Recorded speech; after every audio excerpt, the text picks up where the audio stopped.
Ghanaians, I'm speaking to you tonight from the headquarters of the New Patriotic Party, NPP, as its presidential candidate for the elections scheduled for Monday, 7th December.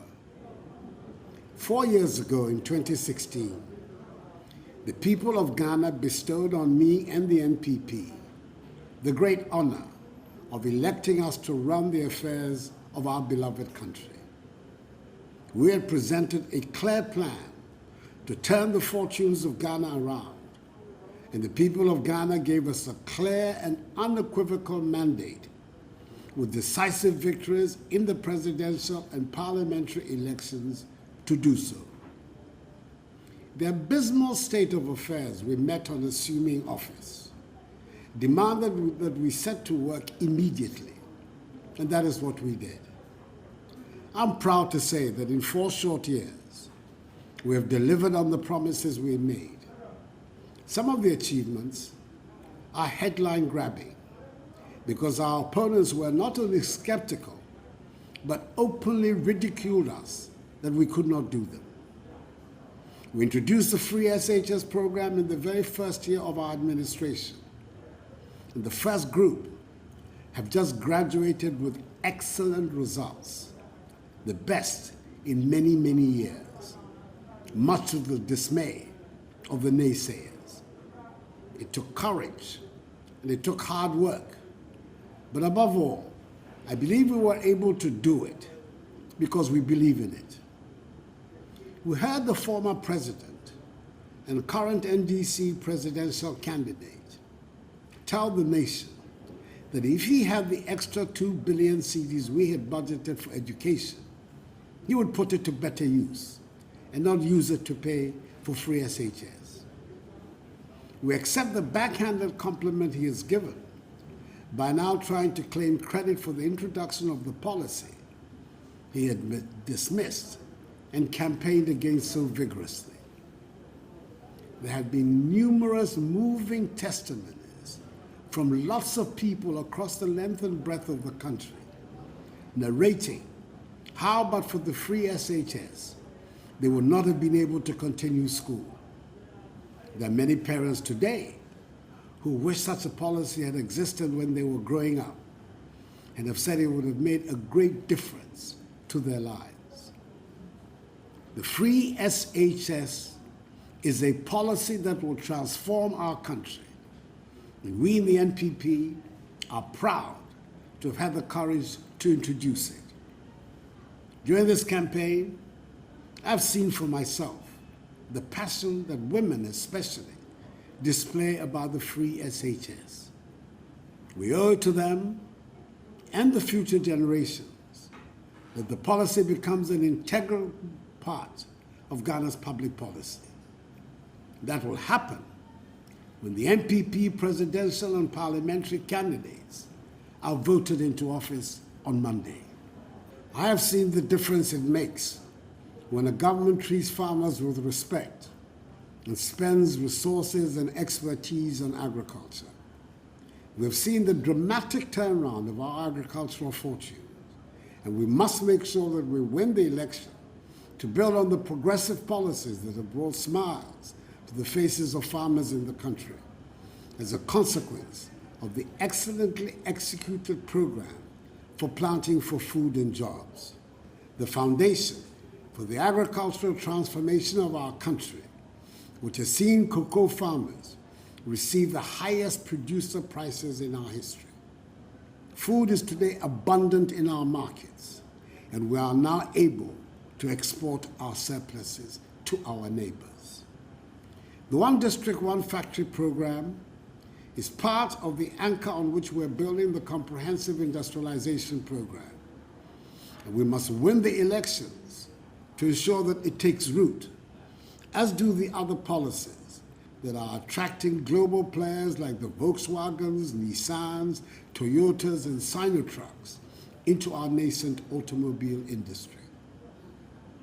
Fellow Ghanaians, the prudent and competent management of the economy is critical for the successful implementation of every policy that will lead to the rapid development of Ghana. It is only when the economy is being managed well that we can take certain things for granted. When the economy is functioning well, we can pay allowances to teachers, nurses, nursing trainees, for example. When a government runs the economy into the ground, we end up with the IMF, and they tell us how many teachers and how many nurses we can employ. They tell us how many civil servants can work in the establishment. And we have to wait for them to okay our budget before we can present it to the sovereign parliament of our nation. My dear friends and fellow Ghanaians, never again should we allow the management of our economy to get into the hands of people who will lead us into another financial and banking crisis. Cleaning up after the NDC is far too much work and cost. We should use such energies to harness the dynamism and enthusiasm of our young, innovative people to build Ghana. The NDC have shown that the economy is not safe in their hands.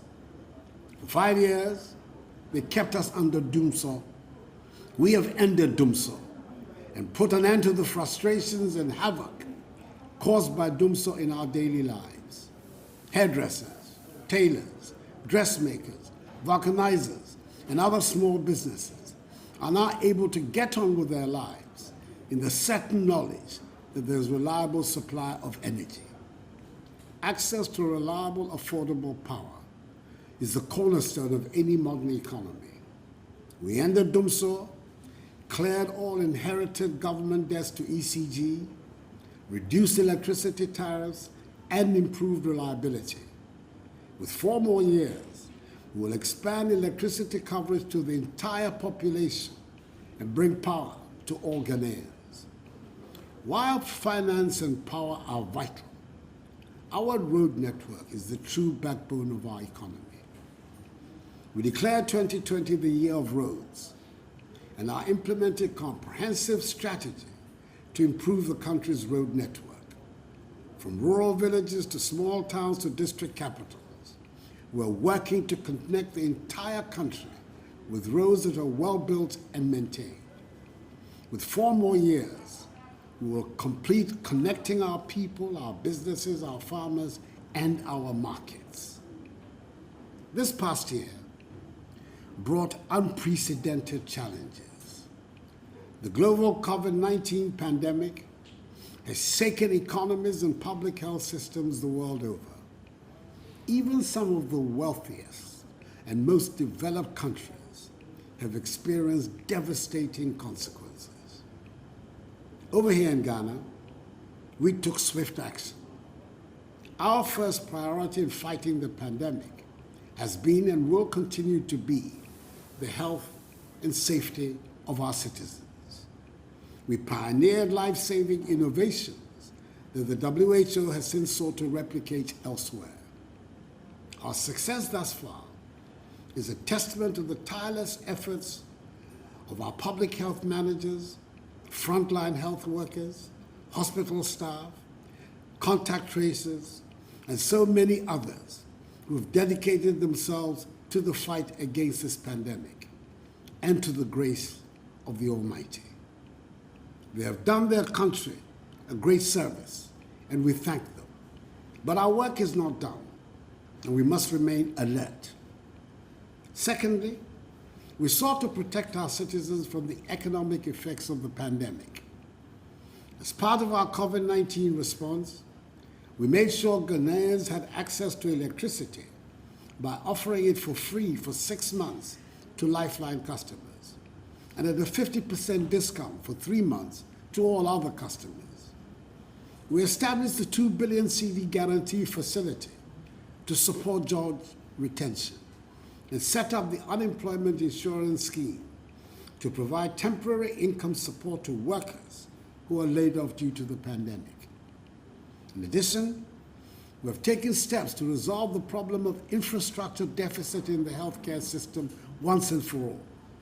And that is what has led to Agenda 111 and the start of the building of hospitals around the country.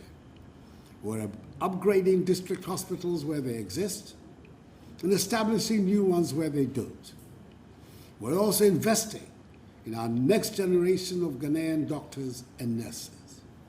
In 4 short years, we've cleaned up the mess it took the NDC 8 years to create. We've exited the IMF bailout program and established a strong foundation on which to build. We're now poised for growth, for prosperity, and for progress. Ghana's stature in the world has been restored. The innovative concept of the year of return brought global attention, and the enthusiastic embrace of the African diaspora in the Americas and the Caribbean to Ghana. The NPP government has rebuilt investor confidence and restored our international reputation. As a result, Ghana is now Africa's center of business. In recognition of our sound economic performance and good governance, we have been chosen to host the Secretariat of the African Continental Free Trade Agreement. All our actions on the economy are designed to create jobs by ensuring access to reliable, affordable power, financing, sound infrastructure, modern healthcare facilities, and making Ghana Africa's center of business. We are creating an enabling environment for investment, growth, and job creation. We're transforming into a world-class economic hub which will benefit every single Ghanaian. As the Constitution of the Republic demands, we are back before the country to ask for a renewal of our mandate to continue to do more of what we have been delivering. We've presented the people with a vision for the next 4 years to protect our progress and transform Ghana for all. Our campaign has been one of substance, one of vision, and one of sound policies and programs that will improve the lives of our people. It is a campaign of which we can all be proud. Fellow Ghanaians, we should be proud of what we have achieved in 4 short years, but our work is not done.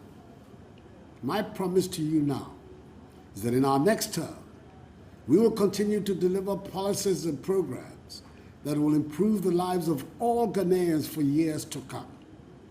I am determined to leave no child, family, or community behind. We shall succeed together. On Monday, 7th December, I humbly ask for your vote. I ask that you vote number 1 on the ballot for the president for an outright first-round victory, and for your MPP parliamentary candidates for a clear majority in the parliament. Everybody who supports the work that we are doing should come out and vote the elephant on both the presidential and parliamentary ballots.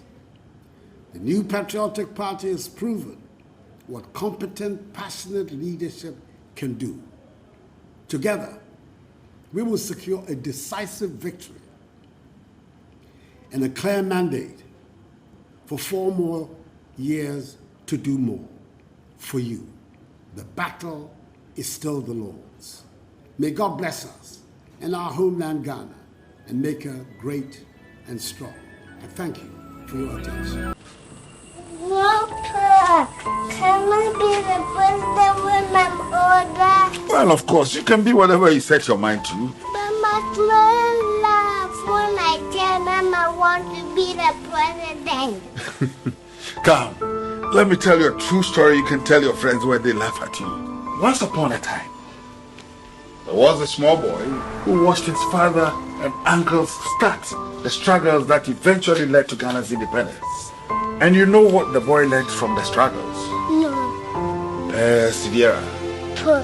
Perseverance. It means never giving up until you have achieved what you set out to do.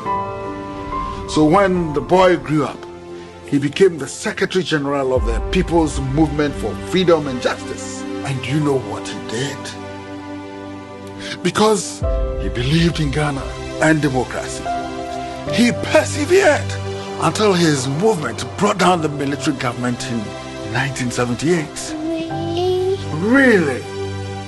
When he saw that there was no justice for Ghanaians, he led the Kumipreko demonstrations for human rights. He persevered and mobilized Ghanaians for multi-party democracy, which was achieved in 1992.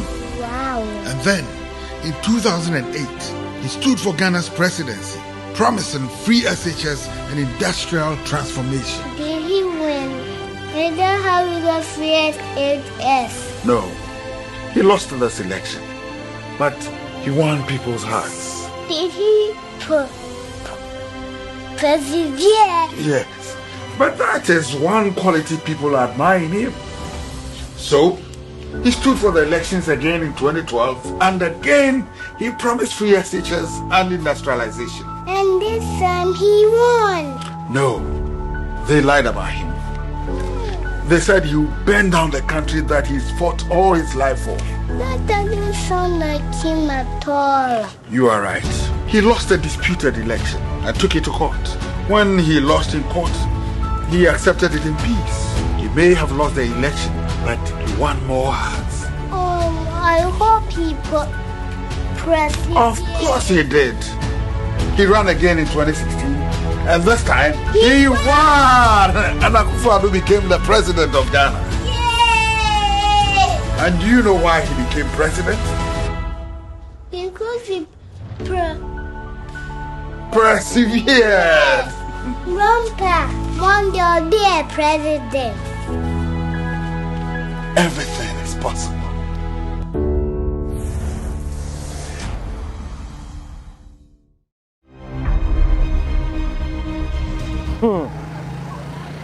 4 years ago, my business was suffering from doom so.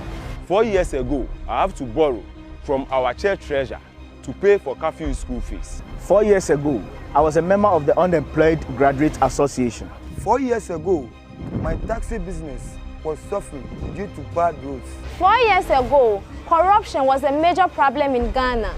Remember, bus branding, flying of guinea fowl, Ford expedition, and Wyoming. 4 years ago, food was expensive.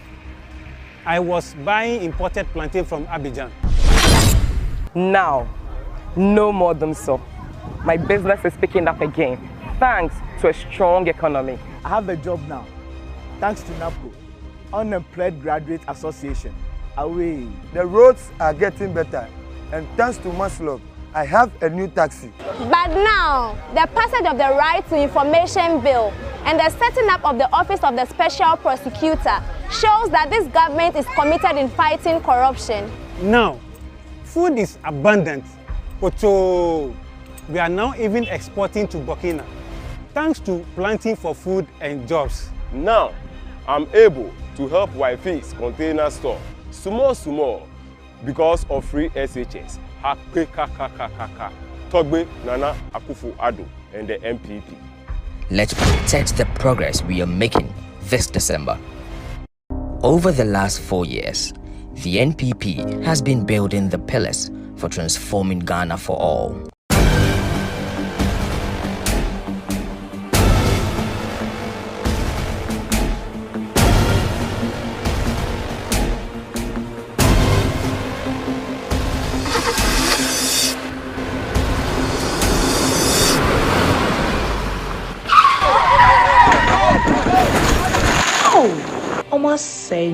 Don't let us go back. Let's protect the progress we are making this December. Vote the NPP to continue with the leadership of service. For more, for Nana to do more for you.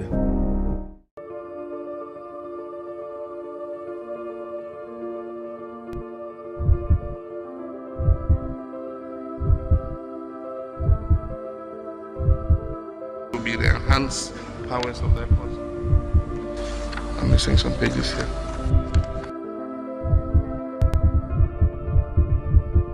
Mr. President, have you been offered a bribe before? As a human being? As a person?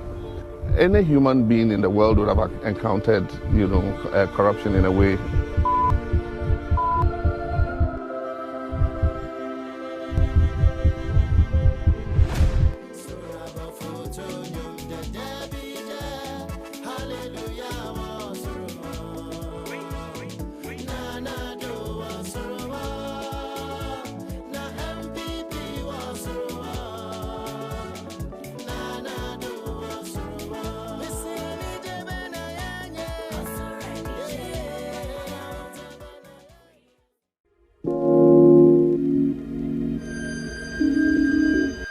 first time in the history of the soil. Yay! The first time in the records of this nation. Words have birthed manifestations. I thought talk was cheap until it reached the lips of an astute man with profound promises executed. Of course, over 2 million jobs have been created. Restoration of the cancelled teacher and nursing training allowances. 1 district, 1 factory. 1 village, 1 dam. 1 constituency, 1 ambulance, just to mention a few. And you? Have you ever asked why your children should be educated for free? So when we say 4 more, we mean 4 more for positivity.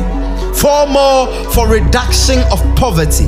4 more for raising the level of literacy. 4 more for eradicating unemployment.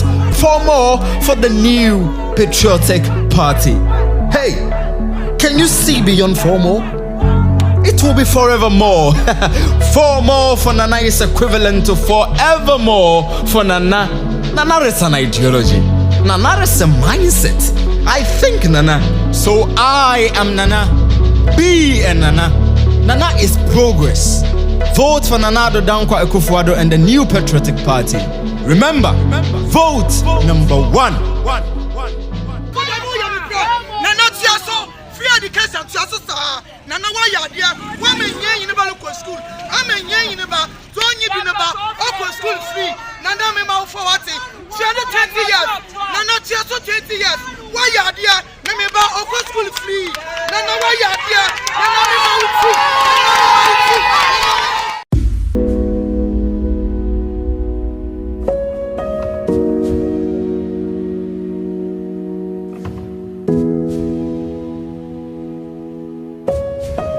We are going through so many challenges in terms of economics problems. People are not getting jobs. As of job, we need more jobs. We need more jobs. A whole lot to do in Ghana. It's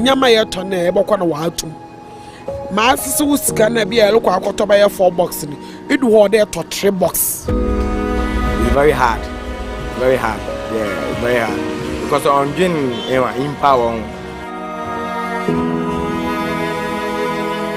Businesses are collapsing, and the unfortunate thing is even our light bills are not even going down. This thing has been happening for 3 years now. We get light in the day for only 2 days. Only 2 days. So out of the 5 days, it means you can work for only 2 days. And this is very bad.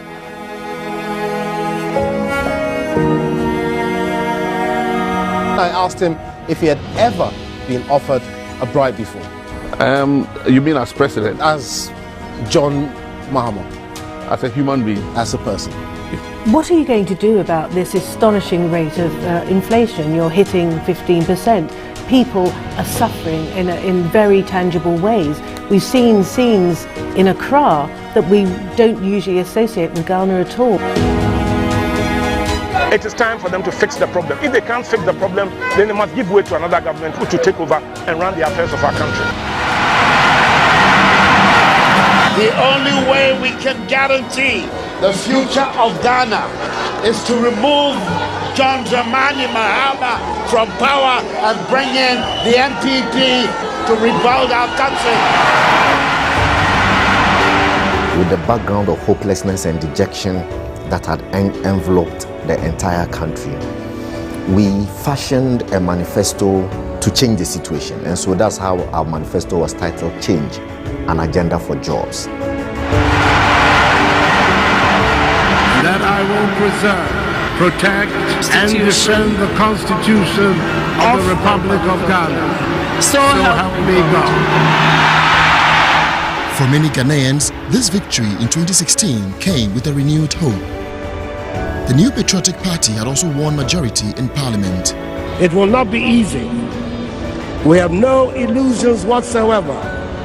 It will require sacrifice, but it can be done.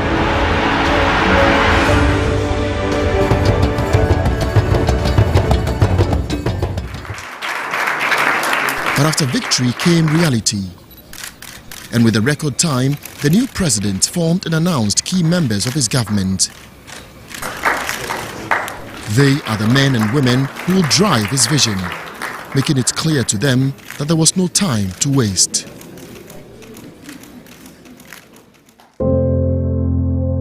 are simply about that, about getting development, if you like, to the grassroots. The task ahead was enormous.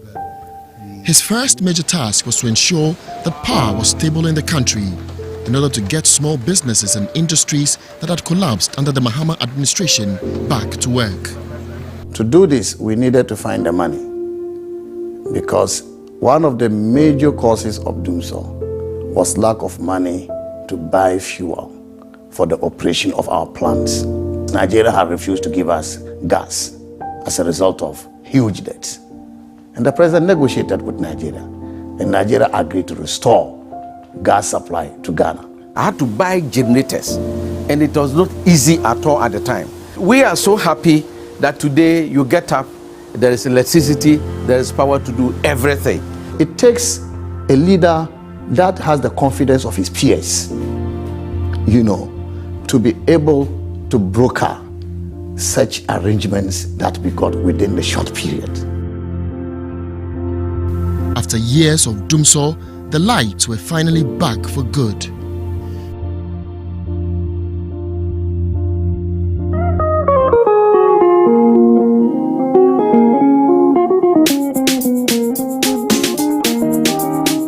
Agriculture has been the bedrock of Ghana's economy since time immemorial.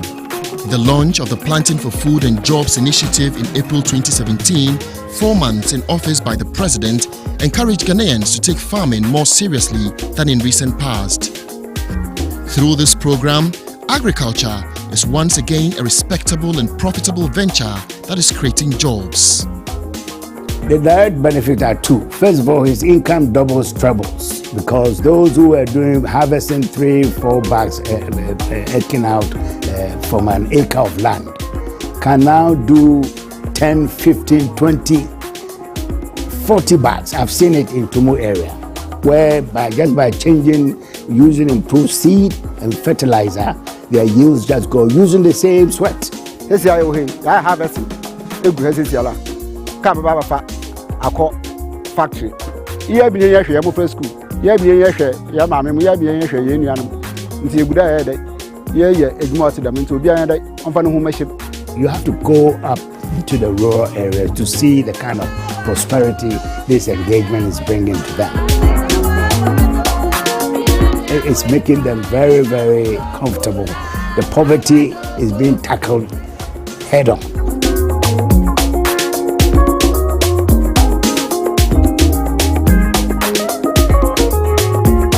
Today, the Planting for Food and Jobs initiative has brought renewed hope and energy, creating jobs, reducing poverty, and improving food security across the country. It's been after many years of neglect by the erstwhile Bahama-led administration. I think today you see leadership that is responsive to the challenges of the Ghanaian people. Leadership that is also very committed to improving the quality of life of every Ghanaian, not just a few people.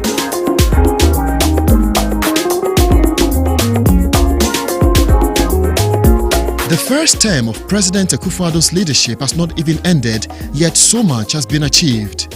Within months in office, nurses and teachers who were abandoned by the Mahama-led administration were empowered with the restoration of their allowances. The National Health Insurance Scheme was immediately giving a new lease of life with the payment of the 1.2 billion Ghana cedi arrears. Leakages at the country's ports have been sealed with the introduction of paperless ports. To augment operations of the National Ambulance Service and to save lives, 307 new ambulances were distributed to all 275 constituencies across the country. Another fulfillment of a campaign pledge, one constituency, one ambulance. As a first step in the fight against corruption, the Office of the Special Prosecutor has been established. With a promise to create jobs for the youth, he created NAPCO, or the Nation Builders Corps, which is giving jobs to thousands of young graduates.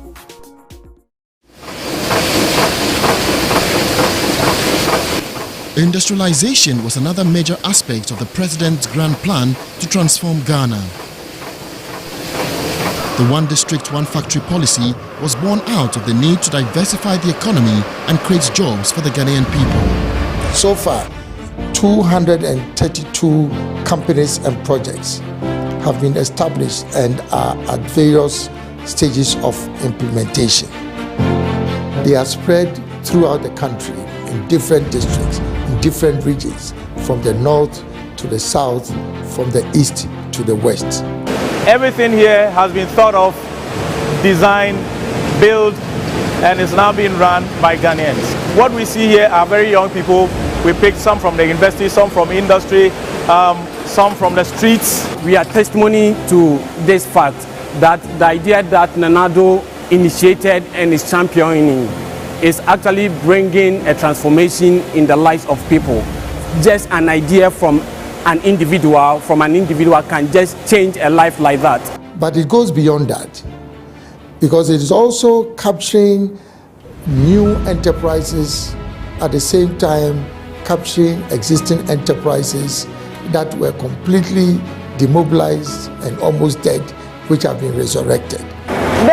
2013, 14, 15, after the night, one collapse, and I got in a few. Until now, Dagbon, until you see after 2020, and you test an anado, baby, a Jumano, one district, one factory. So I share a Juanason. Yet, you could also enter Diane, and my immediate.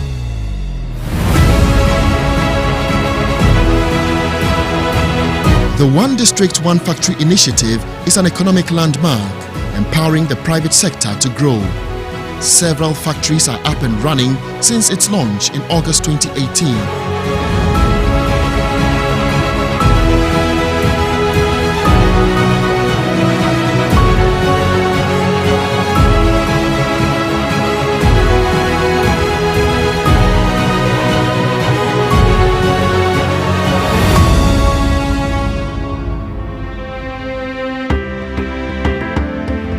Gazette number 12 of 2019, and thereby creating the Northeast region, and signed the instrument. Following the country's constitution, President Akufo-Addo led the creation of 6 new regions, empowering several communities that have been deprived of development. Using his long-known negotiating skill, peace has finally come to Dagbon. The presidential pitch, an initiative to support young entrepreneurs and the needy with startup capital, has become his regular routine. Bottlenecks in the banking sector, which were collapsing the country's economy, is now cleaned up. As part of an agenda to digitize Ghana, an ambitious infrastructure development program for the ICT sector with the national broadband infrastructure is ongoing. September 2017. School children from across the country waved their flag with excitement. For the first time in the country's history, senior high education is made free across the country. A government may not be able to make every citizen rich, but with political will and responsible leadership, a government can help create a society of opportunities and empowerment for every citizen. And I know no better way to do so but through access to education. The education of the Ghanaian child is something dear to President Akufo-Addo. Through this policy, a record 1 million children have access to secondary education in Ghana. He is the driver and mover of free SHS. As we speak, apart from we doing the technical work to support his SHS, the free SHS program is under the office of the president. For him to bring free education, women who ordinarily go and sell their clothes to make sure that the children are sent to school or there's food on the table, now would not sell their clothes again, but will have their children in school. Across the country, many parents and students have shared various testimonies on the overwhelming success of the free senior high school policy and how it is securing their future. In 2001, I lost my father, and in 2008, I lost my mother. If not because of the introduction of the free SHS, I wouldn't be here, and my vision is to become a nurse in future so that I'll be able to help my community and the nation at large. But when you talk about infrastructure projects, there's no comparison. Because let me give you an example. When you take a 12-unit classroom, we did 165. When you talk about 3-unit classroom blocks, all in secondary school, we have done 60. When you talk about 6-unit classroom blocks, we've done 173. We have done about 3 times more than the SDC ever thought in their mind.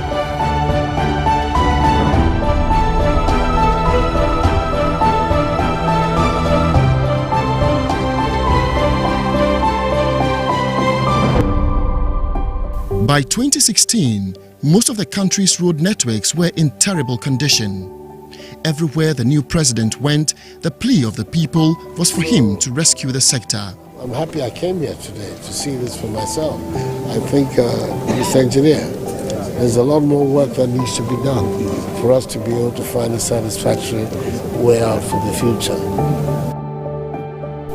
Without much delay, the president personally embarked on a mission to radically change the face of Ghana's road network. The road sector serves as the pivot, the fulcrum around which the economic development of the country revolves. So, essentially, the president went to work, government, tackle the poor, deteriorated road infrastructure of our country from the very beginning. For the first time in the history of this country, 4 interchanges are being built simultaneously. We can talk about Bukwasi interchange, we can talk about Tema interchange, we are working on Obi Chebilamte interchange, Tamale interchange under Sando Hadro is in currency. We are going to cut short for Takrady interchange at the PTC roundabout, making it 5. It has never happened in the history of this country. The country's railway sector can today boast of modern terminals and coaches. A 670-kilometer greenfield railway corridor linking the southern part of Ghana to Paga is underway, and so is the railway interconnectivity project between the port of Tema and Ouagadougou, the capital of Burkina Faso. Water has been supplied to many rural communities, while the One Village, One Dam initiative is making irrigation in several farming communities easy. Aggressive sports infrastructural development is being undertaken in many communities across the country, taking sports closer to the youth. Construction is underway for Ghana's first creative arts school, while a court to protect Ghanaian musicians and the arts will be up within the next few weeks. In 2019, the Year of Return program injected billions of dollars into the Ghanaian economy and saw an increase in tourist arrivals. To date, over 450,000 people around the world have died because of coronavirus. We have therefore made the assessment that COVID-19 can be characterized as a pandemic. The coronavirus pandemic took the world by surprise. No country in the world prepared for it. Even nations regarded as superpowers are grappling to deal with it. But leadership may have determined the survival of citizens in every nation. President Akufo-Addo is meeting with various stakeholders to assess the nation's preparedness. The Ministry of Health has announced that 2 cases of COVID-19. Ghana is investigating 2 suspected. By the 12th of March, Ghana had recorded her first 2 cases. At this point, decisive leadership is key. Those were heady moments in the government. Those were very difficult moments. And even if you want fear in the system, but out of all of that, he showed extraordinary leadership. He was very steady, very focused, and very calm. Midnight in Accra, and the nation is sleeping. President Akufo-Addo is meeting with his top COVID-19 medical advisors and the Vice President. They are assessing the possibility of a reasonable lockdown. But the President was firm that a total lockdown cannot be considered. His major concern was the informal sector and the vulnerable in society. Fellow Ghanaians, good evening. I've come to your homes once again. With truth and openness to the people, the President made his address to the nation a frequent routine. These are not ordinary times. So let us all put our shoulders to the wheel. And I'm confident that together, by the grace of God, we shall overcome this challenge. It is said that tough leaders are made for tough times. The leadership provided by President Akufo-Addo in these COVID times is unparalleled. He rallied and empowered local pharmaceutical companies and the manufacturing industry to provide essentials such as PPEs and hand sanitizers. Water was made free for all Ghanaians. Electricity was also made free for the poor with 50% reduction for high consumers. Hot meals were provided for the needy and vulnerable in society. We know what to do to bring back our economy back to life. What we do not know is how to bring people back to life. He wanted to see what the people were being fed with, how we feed them, the number of people that congregate that we say they are not observing the social distancing. And this was something that I didn't think the president would take keen interest in. Knowing that the most affected by the COVID are small businesses, the president launched the 1 billion Ghana Cedi business support scheme.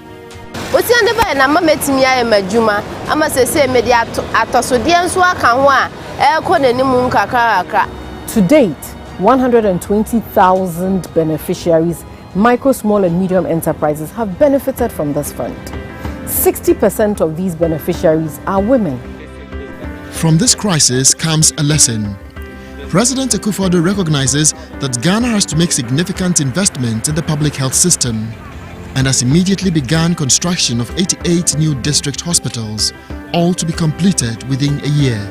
The world is looking at Ghana. You would be surprised at the sort of interactions I've had from locally from Nigeria and elsewhere. They're very proud of us. I am not surprised that he stands tall amongst his peers, both in Africa and in the world. It's thoughtful leadership that thinks about the people. It thinks about the grassroots. It thinks about changing the lives of people. It's not selfish leadership. If Ghana wants to become a big player in the global economy, the way forward is to industrialize.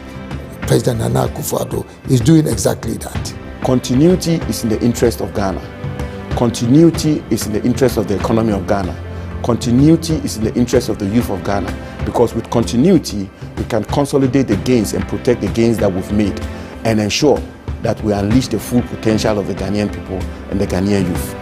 4 years of change has been, in my view, so far so good. But it is not yet Uhuru, as they say. We haven't gotten there yet. But it is important that we protect the gains that we have made in 4 years. Under the leadership of President Nana Addo Dankwa Akufo-Addo and the NPP, the bar of leadership in Ghana has been raised. The foundation plans for Ghana's transformation is being laid. Investor confidence in Ghana has been built with global corporations such as VW, Sinotruck and others setting up their manufacturing plants in Ghana. For the first time since the formation of the African Union, Ghana is headquarters of a major body, the African Continental Free Trade Area. It is time. It is time. It is time. It's that time again. That time in every 4 years where we exhibit our power as a people. It's that time when we come together as a nation to select a leader. There's no such thing as a vote that doesn't matter. By voting, we determine our future and the future of our country. Let's vote to express our commitment to ourselves, one another, this country, and the world. Let your vote choice reflect your hopes and not your fears. Are we going to sit down and watch others choose a leader for us? Are we really going to hide under the impression that we don't care when we also face the consequences of bad leadership? We've come a long way to take the progress of this country back. Let's protect the development of our nation. People lost their jobs. Families became hopeless, but with great leadership, families can now smile. Thanks to NAPCO and Planting for Food and Jobs, millions of jobs have been created. Therefore, it will do us no good to go back. Education is key to transforming our abilities, hopes and dreams into benefits for everyone. Let's not deny young people of free education. Your decision to vote can effect real changes on things that you care about. Help me achieve a future of no tertiary utility bills, no guarantor for student loans. Our future and democracy depends on your vote. We need your help. We need your help. We need your help. Talk is cheap. Voting is free. Let's take it to the polls. Let's take it to the polls. Let's take it to the polls. Let's take it to the polls.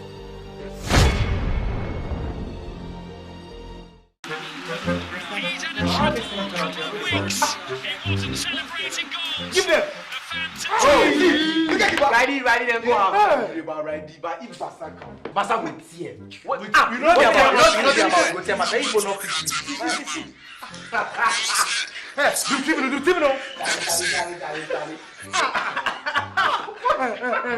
For real? What does he want again? To bring back 4 solid years of doing so. Maybe to create root and share or hand over the country's entire box to his brother. See, incompetence again. No way. We've come a long way to take any risk. Charlie, see, we can't afford to lose 1D, 1F, 1 constituency, 1 ambulance, 1 district, 1 warehouse, 1 village, 1 dam, 1 boy, 1 girl. Cool down. Napku. Nothing for food and jobs. See, even a greenhouse farming in the year of return. Ale. Ganaka. You boy forget the almighty free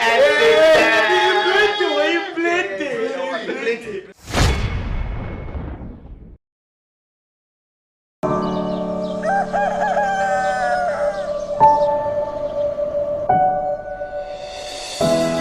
For so long, sunrise would wake the farmer from his sleep and put him out in the field. He would labor all through the day until sunset.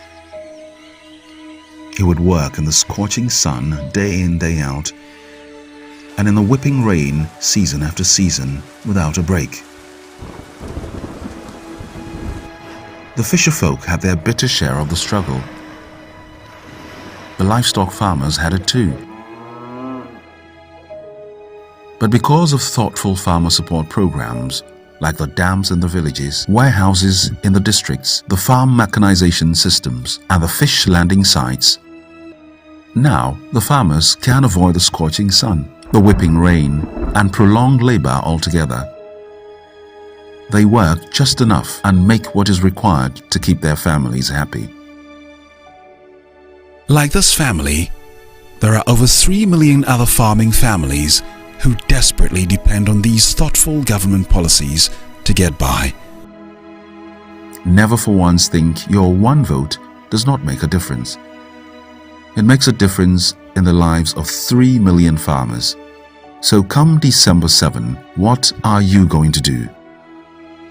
Will you stay away and keep that one precious vote from 3 million farmers? Or will you vote to protect the farmers' happiness, which has finally come after so long? Come December 7, whatever you do, remember the farmer. So I remember every face of every man who put me here.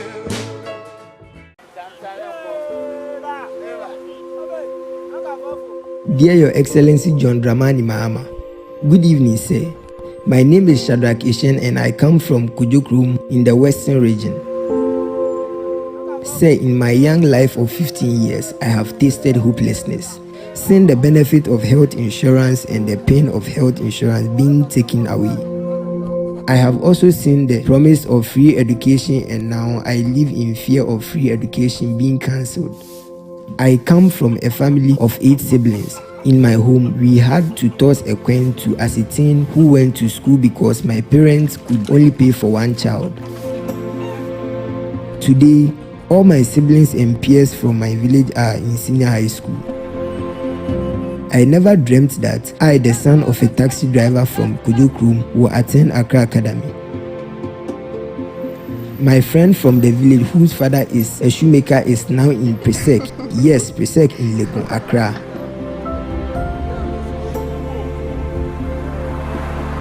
Your Excellency, my story is real. I am not acting. I, the boy from Kojo Krumi, is now the captain of the Accra Academy soccer team and the sports prefect as well.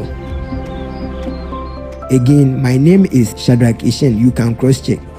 With all due respect, sir, were you not a beneficiary of free education, although you came from a privileged background? So then why are we, the children of the poor, not good enough? Why do you want to abolish free SHS in any shape or form? Sir, today in Ghana, you will not find any boy of school-going age assisting a shoemaker as I used to do. Your Excellency, the human resource capacity free SHS is building will make Ghana a first world country in my lifetime. Or perhaps is it because an educated generation will not accommodate empty political promises? But sir, that is what Ghana needs, an educated people. Sir, a true leader is one whose ideas outlive him. Free SHS is not that simple. It's a destiny shift. In the next 40 years, the Ghana Nana Addo Dankwa Akufo-Addo is building will have a literacy rate of 96%. My village boys and I will build airplanes and power plants. We will grow everything we eat. We will have 1 district, 50 factories. We will plant food for jobs, manufacturing and export. I promise you, NAPCO will have international offices because we will have to import labor just like in the Emirates where your son and his lovely wife got married. This is the future, said. This is the future. This is the path Nana Addo Dankwa Akufo-Addo has put Ghana on. Sir, for the sake of Mother Ghana, kindly support Nana Addo Dankwa's vision. Please vote for him. Yours faithfully, Shadrach Ishen. A new dawn has arisen in Ghana, which will enable us to build a new Ghanaian civilization, which will be the beacon of Africa and the wonder of the world.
Planting for food and jobs.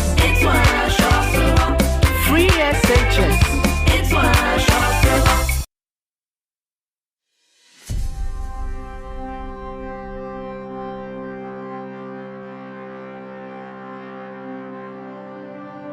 Over a period of 40 years, a people united by blood, a people united by common cultures and traditions, rise up against themselves. Marriages was broken, relationships tied down, farming was also laid down because you could hire people to come and work for you. But when this thing happened, some people now fear to go into other side. Many organizations were reluctant to invest their time and effort in Dagbon. Because development starts with yourself before the external development comes in. So because we're kind of divided on 2 lines, we naturally couldn't pull our collective force together for development to bring about external development, including the state and other external agencies who wanted to help us. But I was also sad for Dagbon, that why would we allow ourselves to move down this road to this point where this tragedy had to happen, or this tragedy happened, and that really, really saddened me. The conflict in Dagbon had dragged on for so long that many Ghanaians, including some sons and daughters of the area, had become skeptical about the ability to resolve the matter and secure enduring peace in Dagbon. A line had been crossed where we would need a lot of tact and diplomacy and leadership and everything you would need to be able to make people on both sides sit together and talk. November 2018, President Akufo-Addo has invited leading traditional rulers in Dagbon to the Jubilee House. Also present, the chairperson of the Committee of Eminent Chiefs, the Asantehene Otumfuo Seitu II. Their mission is to present the roadmap for the Dagbon peace process to the president. Immediately after he was sworn into office, I followed him to Yendi, and he made a statement that shook my very foundation. He said, "I'm neither an Abudu nor an Andani. I am not a Dagomba, and so trust me, I will bring solution to the Dagbon crisis." Otumfuo Akwaba. Nairi Yajari Yabongora Asankaba and Yimariba to the Abudu and Andani representatives. We give praise to Almighty God for today. Indeed, even though I cannot tell what will happen tomorrow, I have no doubt that this occasion will rank as one of the most memorable days of my presidency. I'm hopeful that the journey to attain sustainable and lasting peace in Dagbon, which began several decades ago, is coming to an end. The president was very sorry about what had been happening in Dagbon. Because whether you like it or not, since Nkrumah time, you realize that the Akans and the Dagombas have always been together in party. He thought, now that they are gone, this is what has happened to Dagbon. What can he do to bring Dagbon back to peace? We want to thank you because we started from President Kufuor, and then we went through late Professor Mills, and then we went through President Mahama, and then now you sit in the chair, and I stand before you here to present Dagbon, where we have reached now. And therefore, maybe you are the luckiest president because The president's personal commitment to ensuring a lasting peace in Dagbon was unparalleled, personally meeting all sides and gates to ensure that Dagbon is restored to its former glory and greatness. I recall several times when he had to speak to me and also through the National Security Minister. His personal commitment was undoubted. At any time we had challenges, the president kept hopes alive. He sent us to the Andani side, he sent us to the Abudu side. So I was sitting outside here one afternoon when the regional minister called and told me that the president had asked him to tell me to be in Accra the following day. So I said, regional minister, tell the president that I won't come. Before he told me that it was about bringing peace to Dagbon, I said, okay, if that's the case, I can't refuse because I'm part and parcel of the peace process. We reached a stage when the president had locked in, the plane would take off. It didn't matter what anybody said because it was for the good of Dagbon that we should have peace. For the people of Dagbon, the peaceful manner in which President Akufo-Addo facilitated the burial of their late chiefs boosted their trust for him, paving the way for the selection and enskinment of a new Yana. We cannot forget the role the president played in this. It took him a hectic time, but with God and with confidence, everything came out successful. And today, we are all enjoying a serene environment. We don't hear the burning of things, no. think that alone is something we should boast of.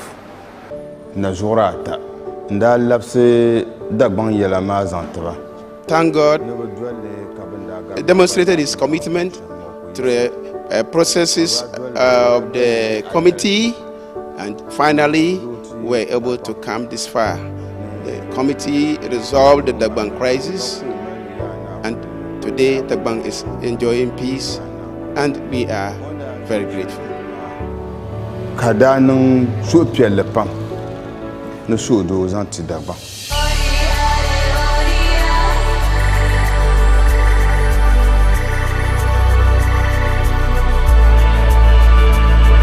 January 2019, history is made. After a 17-year protracted chieftaincy dispute, the people of Dagbon are finally outdooring Yana Abubakari Muhammad II as the overlord of the Dagbon traditional area.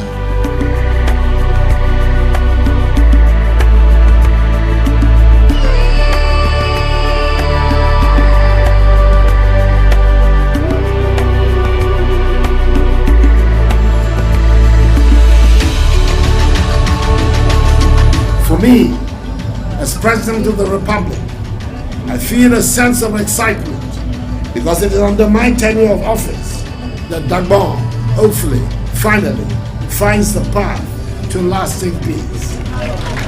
Today, the people of Dagbon, whether from the Andani Gate or Abudu Gates, live in harmony with one another. Regarding the peace and progress of Dagbon after the conflict, it has been very admirable. Upon my inscription as Myong Lana, I asked Mbadogo, who was then my spokesperson, to go and inform the Yana that all the chiefs who were under me, all the people, the elders, opinion leaders, and whoever was under me, I was formally handing them all over to him as my father.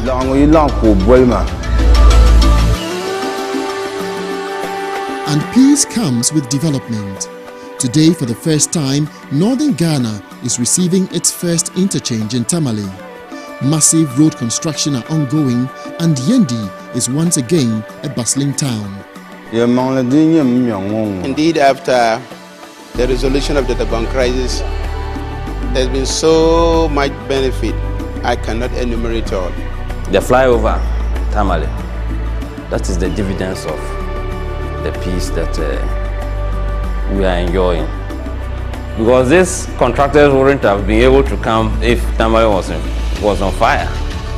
The free SHAs, we are all benefiting. The planting for food and jobs, we are benefiting, and a host of other government policies and programs have been extended here.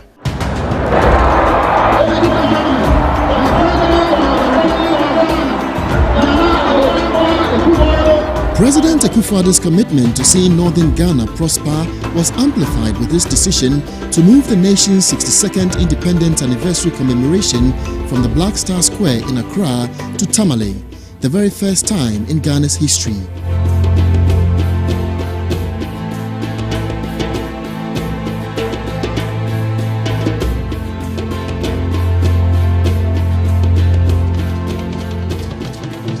Culture is northern region. We can portray everything about the country. People now had the vision and they had the meaning of independence. And people were happy to see northern region now spearheading things. And it's only Nana who has done it for the country. And I believe next year is going to somewhere else. And people who never saw independence are seeing independence. So it's a great impact. He's leaving something behind. That's the vision I'm talking about. Before he leaves the seat after 8 years, he would have left so much for the country. I want to take this opportunity to thank the three eminent chiefs for coming together to pursue the peace process that brought us to where we are today. I also want to take this opportunity to thank the former presidents, because the peace process was actually commenced by His Excellency the former President Kufuor, and all the former presidents continued from the process until it got to His Excellency Mbamaltina Nana Addo akufo-addo. And by the grace of God, he was able to execute the process. And that is why the people of Dagbon is enjoying a permanent peace currently as I speak.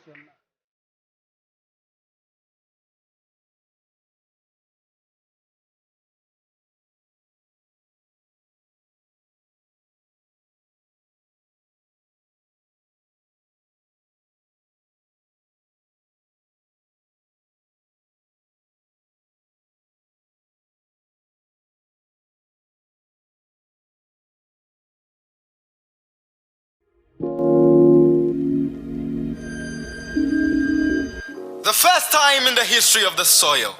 Yay! The first time in the records of this nation. Words have birthed manifestations. I thought talk was cheap until it reached the lips of an astute man with profound promises executed. Of course, over 2 million jobs have been created. Restoration of the cancelled teacher and nursing training allowances. 1 district, 1 factory. 1 village, 1 dam. 1 constituency, 1 ambulance, just to mention a few. And you? Have you ever asked why your children should be educated for free? So when we say 4 more, we mean 4 more for positivity. 4 more for reduction of poverty. 4 more for raising the level of literacy. 4 more for eradicating unemployment. 4 more for the new patriotic party. Hey, can you see beyond 4 more? It will be forevermore. 4 more for Nana is equivalent to forevermore for Nana. Nana is an ideology. Nana is a mindset. I think Nana. So I am Nana. Be a Nana. Nana is progress. Vote for Nana Addo akufo-addo and the new patriotic party. Remember, vote number 1. Education to us, Nana, why you are there? Women, in about local school. I'm a young in about, don't you in about local school free. Nana, me mouth for what? 20 years. Nana, just 20 years. Why you are there? Me about local school free. Nana, why you are there? Nana, For the last 4 years, we have all been sleeping better at night because we know that no matter what challenges tomorrow brings, there is someone who we can trust with the education of our children.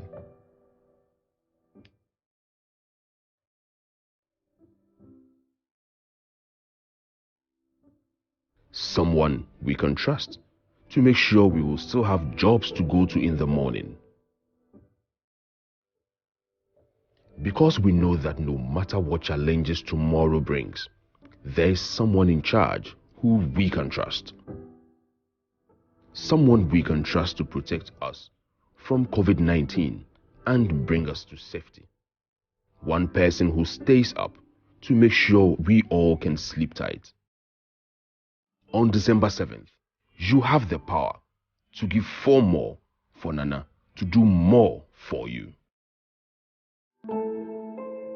If you are thinking of voting for Papano this December, remember what could happen in 2021. Oh, would you let us listen? Oh! Not again. Doomsday is back. Hey, man. Silly guy.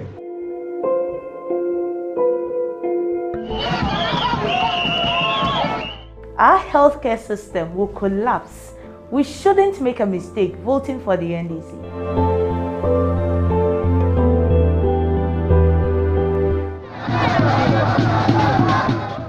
We, the NAMCO beneficiaries, will have to go home if we vote for the NDC. We shouldn't make a mistake voting for NDC. We can't even educate our children. We won't continue enjoying free SHS if we vote for the NDC. We shouldn't make a mistake voting for NDC. This December, remember your vote will make a difference in the future of our country. Let's not turn back. Let's protect our progress. Vote NPP. Vote Nana akufo-addo. As you all know, if not for our president, most of us would have been on the street or even in the market. For me, my parents said after JHS, I'm joining my mother in the market to help me cater for my other brothers. As for me, my parents never believed in this free SHS policy. They thought it was never going to happen until they started enjoying it. You know what? I think I'm the luckiest among all students. I come from a very remote village that does not even exist on the map. But thanks to Nanado's policy. 5 years ago, my mother had to sell her shop and get a loan before my brother could complete in SHS. This is the man with good intentions for his people and generations to come. Girls, don't you think it's high time we give him a second opportunity to better Ghana? Ever since my dad died, it's just been my mom and I. And money has always been a big problem. But thanks to this free SHS policy, I'm in school and my mom is relieved financially. Guys, don't you think he deserves another 10? Oh yes, he deserves another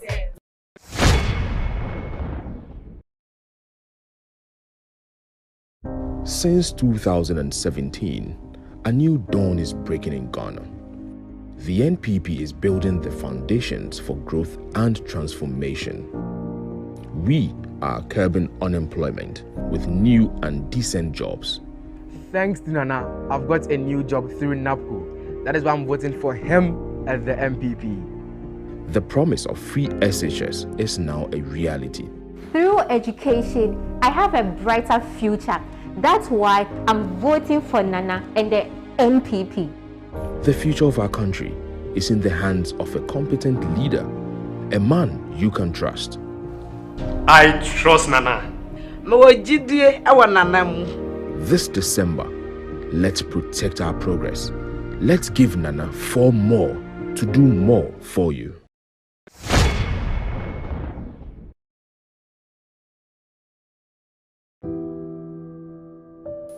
Adole, so you're still awake? Go to bed. Good night, Mommy. Sound sleep. Kencity. The President Nana Addo has the nation at heart. Please, Lord, I pray he is re-elected as the President coming December 7th. Hear my cry, O Lord, and give him 4 more years. Amen.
The situation was dire, and I remember the previous NDC government took Ghana to the IMF, and it came with conditionalities of freezing on public sector employment.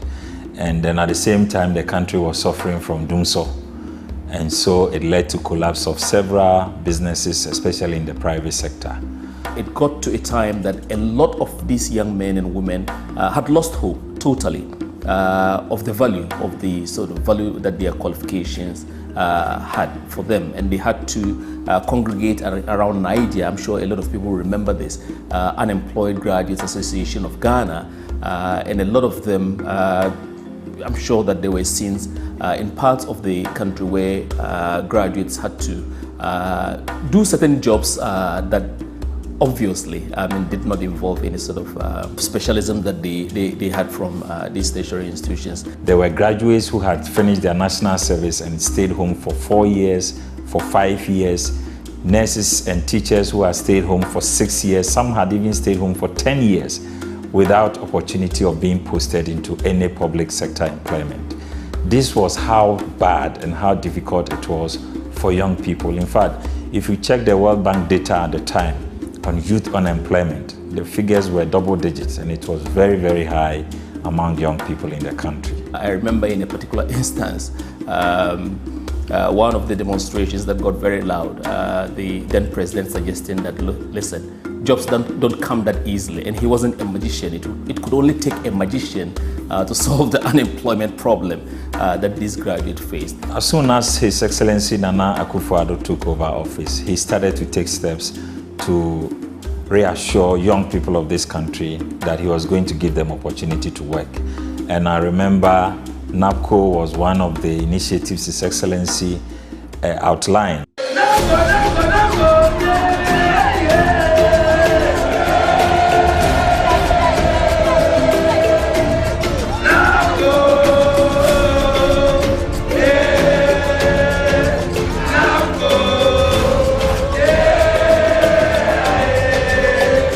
I'm sure that one of the most euphoric moments for every young person in this country was the scenes at the Black Star Square on October 17, 2018, when for the very first time, having gone through the enrollment processes, our fellow citizens got the very first glimpse of trainees, as we call them. The president declared them ready for work on the day. And these were young men and women who were beyond control, beside themselves with joy and excitement. About 100,000 of these young people who have stayed home for 4 years, for 5 years, for 8 years, quickly got opportunity to be offered some kind of decent wages. Staying in the house for quite too long and then actually having the opportunity to work, I mean, it's a joy. It's a real joy, and I can't keep it. I just have to make so much noise and then be very excited about it. Yes, look at me, an adult at me. I still collected money from my parents. It's very shameful to me. My younger brother who's in class 6 is still collecting chop money, and I still collecting chop money.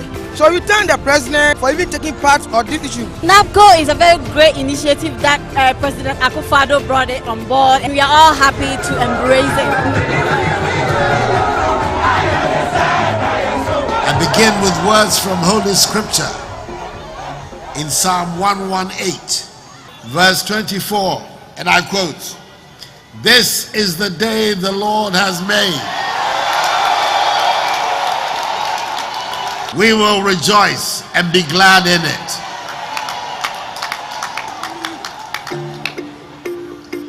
Today is a very happy day for me. It is a day when we begin the process of banishing the specter of desperation and restoring hope and dignity to our youth. Thanks to, for the very first time, someone thinking that a solution could be brought to their problem. Something that felt impossible. The previous president said that it would take a magician to be able to find them employment. President Akufo-Addo became the magician that found them the employment. And for them, one of the best things or best days of their lives.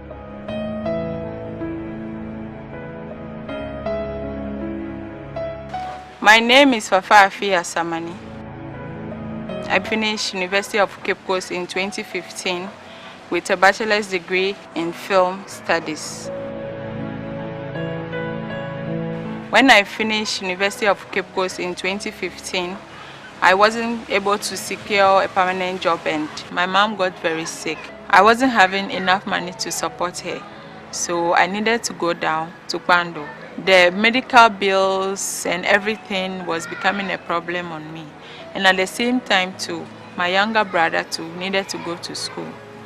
Family members do support me, but getting food at the same time buying drugs and supporting my little brother was very difficult for me.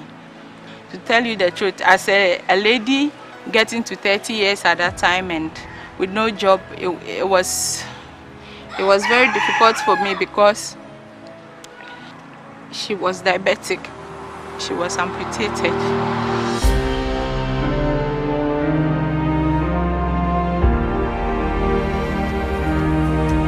In 2018, I heard about the president's program to employ unemployed graduates in Ghana, which was called NAPCO. I applied online and it was very easy for me. After that, I got an SMS to attend an interview. I was called to come and start work as a NAPCO trainee in the Dagbon Municipal Assembly at the Secretariat. The monthly stipend that is being paid helped to support my mom and even myself to buy medical items and also give some to my brother to start school. And from its very conceptual beginnings, you could tell that a lot of investment had gone into the thinking processes that gave birth to the scheme, that from the very point of entry throughout the processes to the very point of exit, everything was in place to make sure that the very barriers that kept our graduates out of the labor market were going to be addressed by the time they went through this 36-month program. NAPCO has been very beneficial to me and my family. Personally, it gave me the job experience that I needed. And in NAPCO, there is also an online learning platform whereby you enroll and even write exam to even get additional certificate.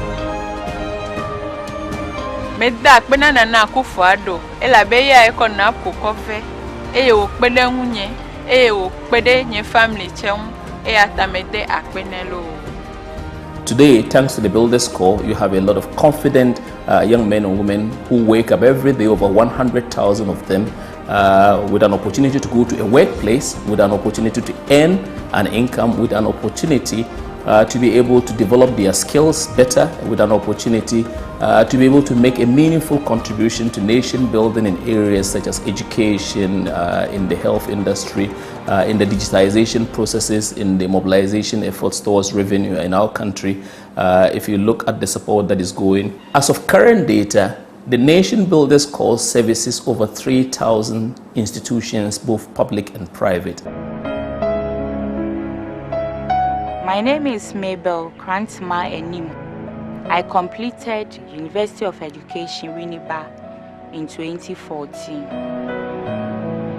After my national service, I decided to search for a job on my own, moving from one private school to the other, but to no avail. My husband works, but problem, he can be home for a whole month and he has not gone to work. Sometimes I have to beg. It's like I was always begging.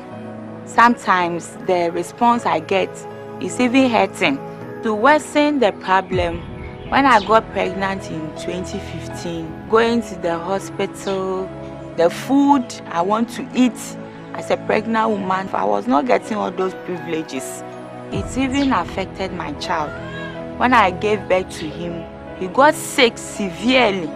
He was even at the point of death. I always knew that one day there will be a breakthrough. And the breakthrough was the NAPCO initiative that came. So I also applied. I was there and I received a message that I've been employed by NAPCO. It was a relief for me. I felt so happy. I thought even getting the work was all. They've paid me till today that I'm speaking. Now I have my own capital. I sell black soap. I sell lotion. I get money. Now I shop for the house. In fact, I'm able to live the life I want. I have even forgotten all the problems I was in. And people will not forget this, that there was a president who wanted our graduates in the streets. President Akufo-Addo wanted them in our offices. And today they are in those offices working and assisting in the nation building effort. And that is something worth celebrating, if for nothing at all, that over 100,000 young men and women can finally have a footstep in the labor market.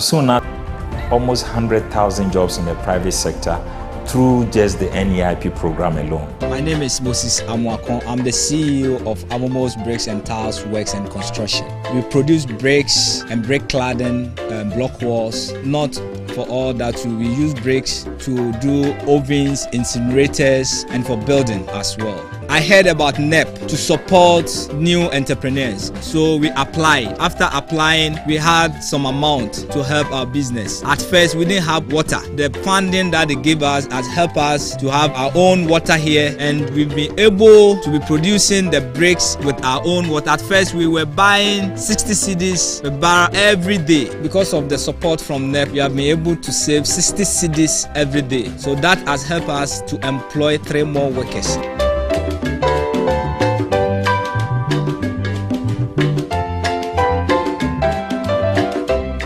My name is Stephen Kwanzaa, the Goledawe Training Center. We are located in Gomoa-Dego, in the Gomoa West District, in the central region of Ghana. We manufacture quality shoes, sandals, and slippers. And then we also train interested youth and adults on how to manufacture these products. We heard of NEIP announcement on television somewhere in August 2017. Then we thought that per the criteria given, we qualify, so we have to apply. We just went online. Within 15 minutes, we are done with the application. My message is you are part of the beneficiaries. No, manage your pa. Na me as them on Yankopon. Training any free. The hops now me and tumuno. Boy and pa. Amu church is be ya. Ibama yuma. Anyini. Ghana yuma. The be America said the Ghana businesses no. Ghana manufacturing no say. Obo say yuma ne be nyia. Be do be wo na fe na yuma na aba form. And perhaps no more for training more. You bet me sustain your business for a long period. You bet me send a 10 knack for dinner. You say, but Berima, not Berima, how many years? Nibia 50 years. Oh, 100 years in Berima. Almost churches are quite way and bet my first one. There is this young lady into coffee processing. She used to have 9 workers. Now, after receiving funding support from NEIP, she is now having over 206 employees, including outgrowing farmers. My name is Ivy Were. I'm the CEO of Kafmark Enterprise. We currently have a brand called Cafe Magnifico. That's a authentic Ghanaian coffee beans that is roasted and processed by Kafmark Enterprise. I'm an NEIP beneficiary. And my projection actually for this year is to create a unique blend with the Ghanaian beans and then East African coffee beans, because East Africa have a very unique coffee beans that if we join with the Ghanaian beans, I'm sure that we will have a very good flavor, and then we can be able to achieve the mission of the company, which is to supply and be the best coffee preferable to many coffee drinkers all over the world. There's this young lady who is into Adinkra Ventures. She does shoes, and she's been able to sign an agreement with Ghana Prison Service where she trained inmates on shoes production. The prison authorities gave her a contract to produce boots for the authority. We gave her 10,000. Within 1 year, she came to repay fully, and we gave her additional 50,000 cedis on her second contract to train the prison inmates and also to provide boots for Ghana Prison Service. So many young people have so many good stories to tell from the interventions of His Excellency Nana Akufo-Addo through the NEIP program. A good man earns a good reputation, and with his good reputation, he sets a good path so that young ones will come after him and follow, so that one day, when all his marks are done, we can indeed point a right finger in the face of God and unto a man and say, hey, if you look at the presidential business support, the presidential page, persons with disability, young women in entrepreneurship, so many models that was introduced, especially through the Ministry of Business Development and the NEIP program. Many young people can now boldly say that they have found some sustainable jobs and businesses that they are handling themselves. Your Excellency, we thank you for having us here today. Never did we dream a day like this would come, when we will be receiving support directly from you. Over the last couple of years, I've been looking for money to grow my business, but I've never had it until today. Last year, I was here pitching for my dream. My dream was to turn chicken into chips. Today, I have it here in my hands. Mr. President, funds made available to me was 25,000 Ghana cedis last year. And with that, I've been able to build a small kitchen to test these samples and to also produce.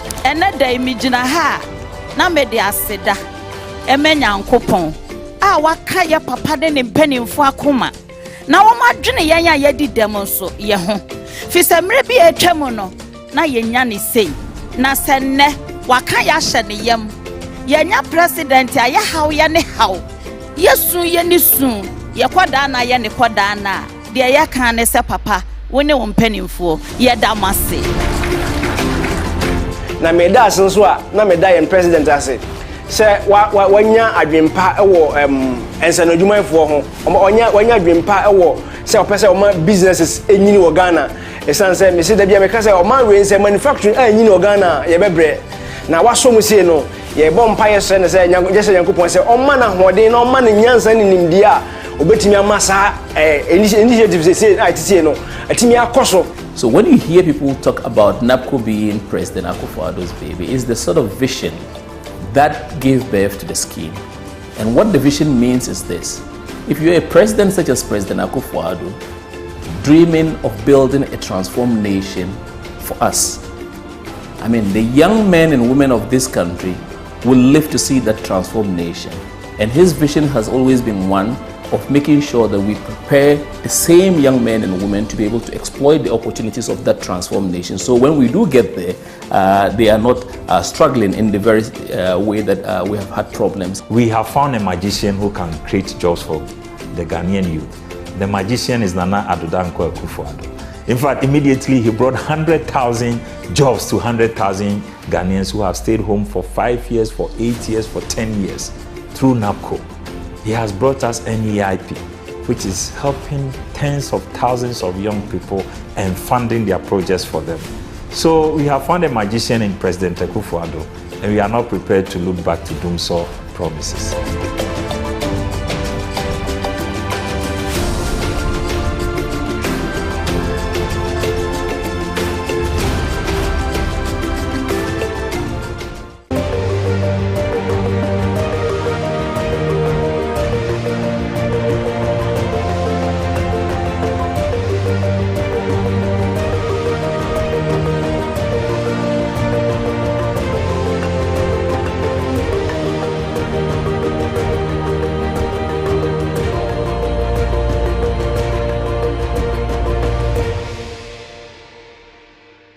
My name is Salamatu. Yes, these are both me. You see, before free SHS, my life could have taken two very different paths. The SHS path depended on how much money my parents had, what sacrifices they were willing to make, and whether they would send me or my little brother Issa to SHS. The other part is what would have become of me if there was no free SHS. But today, thanks to free SHS, my future is bright and promising. Congratulations, you have an A. He's a boy. Instead of depending on others, I will stand on my own feet and help my family. Free SHS is where my dreams for a better future and the dreams of thousands of young girls become a reality. Don't let NDC take it away from us. Vote for NPP and give all Ghanaian girls a chance for a better future. During tough times, we need a competent leader we can trust to keep us all safe.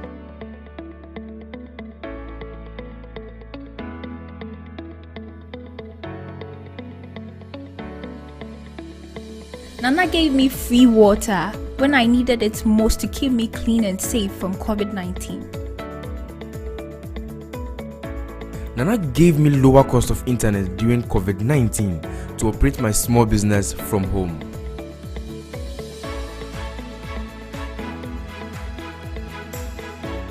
Nana told us to trust him to keep our children safe from COVID-19 when we sent them back to school. Nana was right. Nana gave me free electricity in my hour of need during COVID-19. Nana told us to trust him to keep Ghana safe from COVID-19.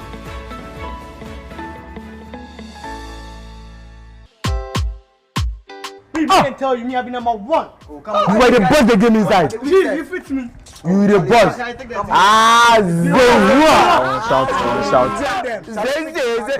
Charlie, boys, see, boys, Charlie, boys, right there, confirm. Every day you come. You the man. Charlie, see, Mama say he bring free SHS. Chia. Who said Chia? Joe. Is it not only Okada and Mocha he promised us?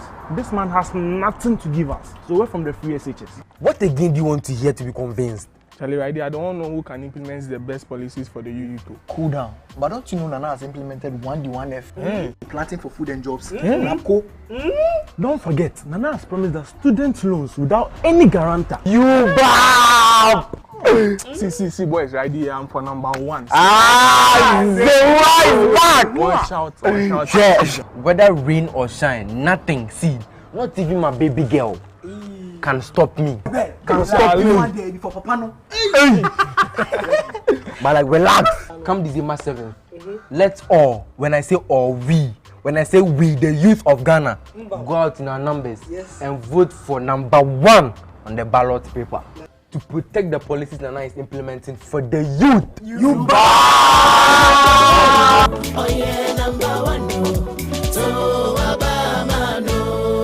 akufo-addo. Number one on the ballot paper. The world over, the creative arts industry is one of the most lucrative ventures and employs millions of people, both skilled and unskilled, providing an array of profession on the value chain, including creative arts, innovates, and experts amongst others. Its contribution is enormous, providing solutions to most countries' unemployment challenges. The problems notwithstanding, this sector contributes significantly to the GDP of any country. When the arts are well enabled, it casts rippling effects on the players and the economy at large. In March 2017, His Excellency Nana Akufo-Addo made a bold commitment by assuring the Ghanaian creative practitioners of the establishment of a creative arts council that would coordinate and harmonize the various interest groups and fragmented associations into a well-functioning body to regulate and protect the interests of members. With these mandates, a 3-member committee was set up made of Mark Okreku-Mante, Jankroma Akufo-Addo, and Bibi Bright to spearhead the objectives. 3 years down the lane, the council has cemented the process leading to the achievement of these monumental projects, made strides and consolidated some gains in achieving these deliverables. In the year 2008, candidate Akufo-Addo shared his vision with the creative industry in his house. 2016's manifesto promised a creative arts council, and that is why we are here. The Ministry of Tourism, Arts and Culture has signed a memorandum of understanding with China Bamboo International Technology and Economic Cooperation Limited, a technical conglomerate that specializes in international design, construction, and management of projects for the construction of a modern theater in Kumasi. The Performance Theater of the Koforidua Center for National Culture, with 1,500 seating capacity, has officially been commissioned for use. The Commission on Culture have theaters across the country that is ongoing. We are fixing them now. Koforidua has been completed, though we have small challenge with it. We are fixing the acoustics there. Then we will move to Apataketiase. We will finish that one too very soon. Then we move to the Western region and the Northern region. That is from the National Commission on Culture. The film village is not in the manifesto, but we happen to find it along the line, which is a necessity to the industry. And so we've done our best to secure 2 sites, one at Kunsu, one at Seche. We thank the chiefs for volunteering to give us these lands to have this project done.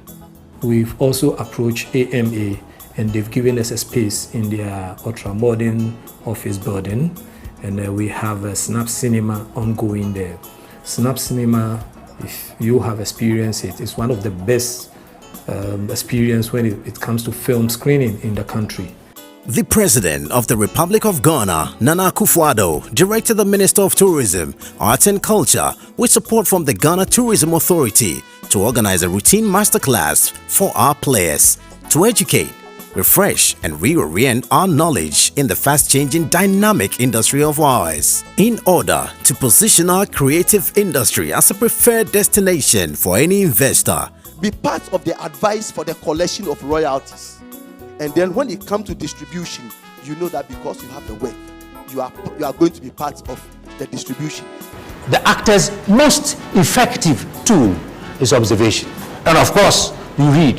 If you act, in whichever language you act, please be an authority in that language. And that's what branding really is how do I define and identify a standard of excellence? Even in the midst of the COVID-19 pandemic, the Council collaborated with the Ghana Tourism Authority to organize an international virtual masterclass for our creative arts practitioners in Accra at the plush Kencity Hotel. It was under the theme Black Stories Matter, forging collaborations for the development of Ghana's creative industry. Will partake in the masterclass as panelists Professor Ellen Noel, a film lecturer at the Hampton University, and TV host Ivy Prosper, would moderate a panel that would include Chris Rowland, Vasal Benford, Leman Rocker, Baron Davis, A2 Evans, Shelby Stone, Ashanti Bradford, RJ Bukaria, and Philiness West. If I sound like this, you also sound like that. Come on!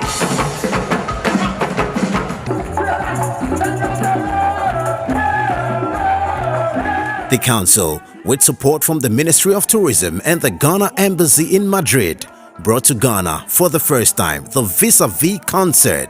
Vis-a-Vis chose Ghana last year, and so they selected 12 bands, which 2 stood tall. 2 bands were taken on a paid musical tour in 15 cities in Spain. This came with some financial rewards and network for the bands, Fra Band and the Checheku and Ghana Log High Life Band. Thanks to Madam Alicia Rico of Spanish Embassy and then Honorable Catherine Afiku for making this happen. Some top-notch producers and directors within the Spanish film industry visited Ghana at the back of the successful Vis-a-Vis event in Ghana and Spain. The news in Spain about our rich creative industry attracted the film industry to choose Ghana as a location for the movie Black Peel. Some scenes of the movie were shot here in Accra and on Cape Coast, which casted some Ghanaian actors as main characters and extras, and provided jobs for our hotels, car rental companies, restaurants, carpenters, and food vendors for the 2 weeks period they stayed in Accra. The Creative Arts Council has chalked some successes with regards to music and international and bilateral cooperations. For such, the Spanish Embassy in Ghana collaborated with the Creative Arts Council in Ghana just last year to bring down a Spanish guitarist and a soloist to organize the Spanish Guitar Concert that featured Ghanaian musicians like the National Symphony Orchestra and a young man, a guitarist from Ghana called Six Strings.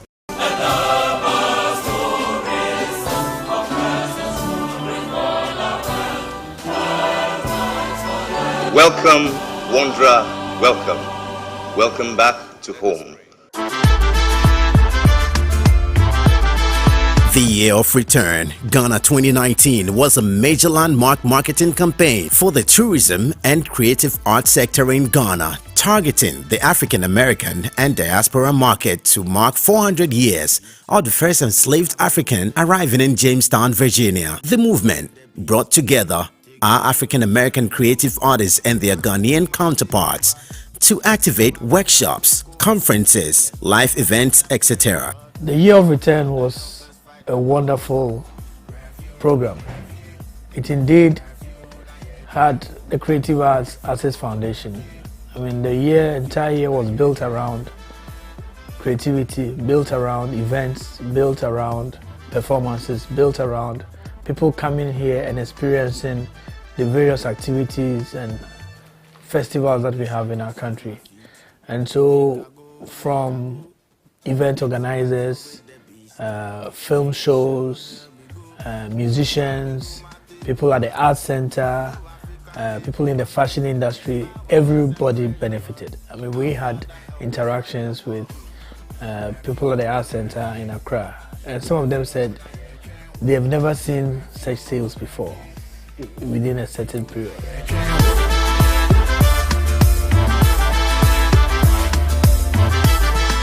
Year of Return, an initiative that was introduced by the government of Ghana to bring more African Americans and diasporans to visit Ghana, was a great success, especially within the creative industry, as the spotlight that came onto Ghana enabled artists and filmmakers, musicians to collaborate and partner with those in the diaspora. Personalities that visited Ghana to partake in these creative activities include Boris Kujo, Idris Elba, Ludacris, Steve Harvey, Kofi Kingston, T.I., Samuel L. Jackson, Lupita Nyong'o, Deborah Cox, Annie Smith, Ivan Mayfield, reggae band Third World, Michael Jai White, Anthony Anderson, and a lot more. The success of the entire Year of Return campaign was also dependent on strong leadership. And we all know how involved His Excellency the President, Nana Akufo-Addo, was in with the Year of Return, going to tour the Caribbean to invite the diaspora to come. He was there during the launch itself, in front of the Congressional Black Caucus.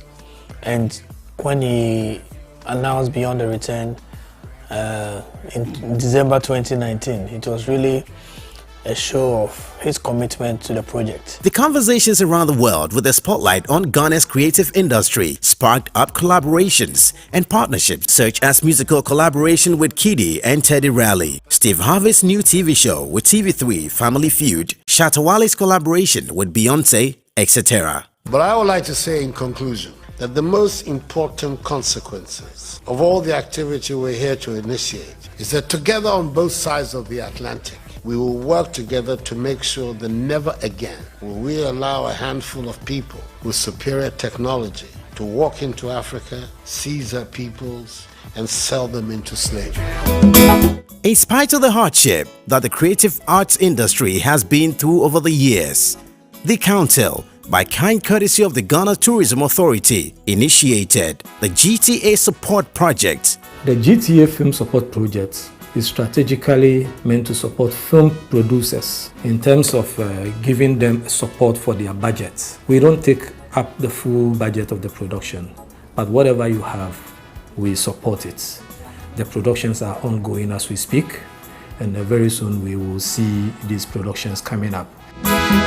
As we speak, we have the Creative Arts Training School that is also ongoing now.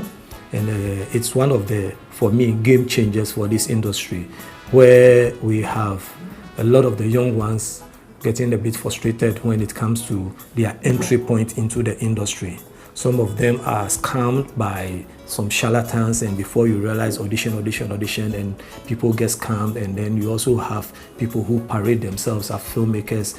It is not because they want to do that, but because maybe they don't have a proper channel to get the right training into the industry. So this has come as a solution to that challenge, where people will get the proper training before they enter NAFTI. No government has invested in the arts and creative industry like the government of Nana Addo Dankwa Akufo-Addo.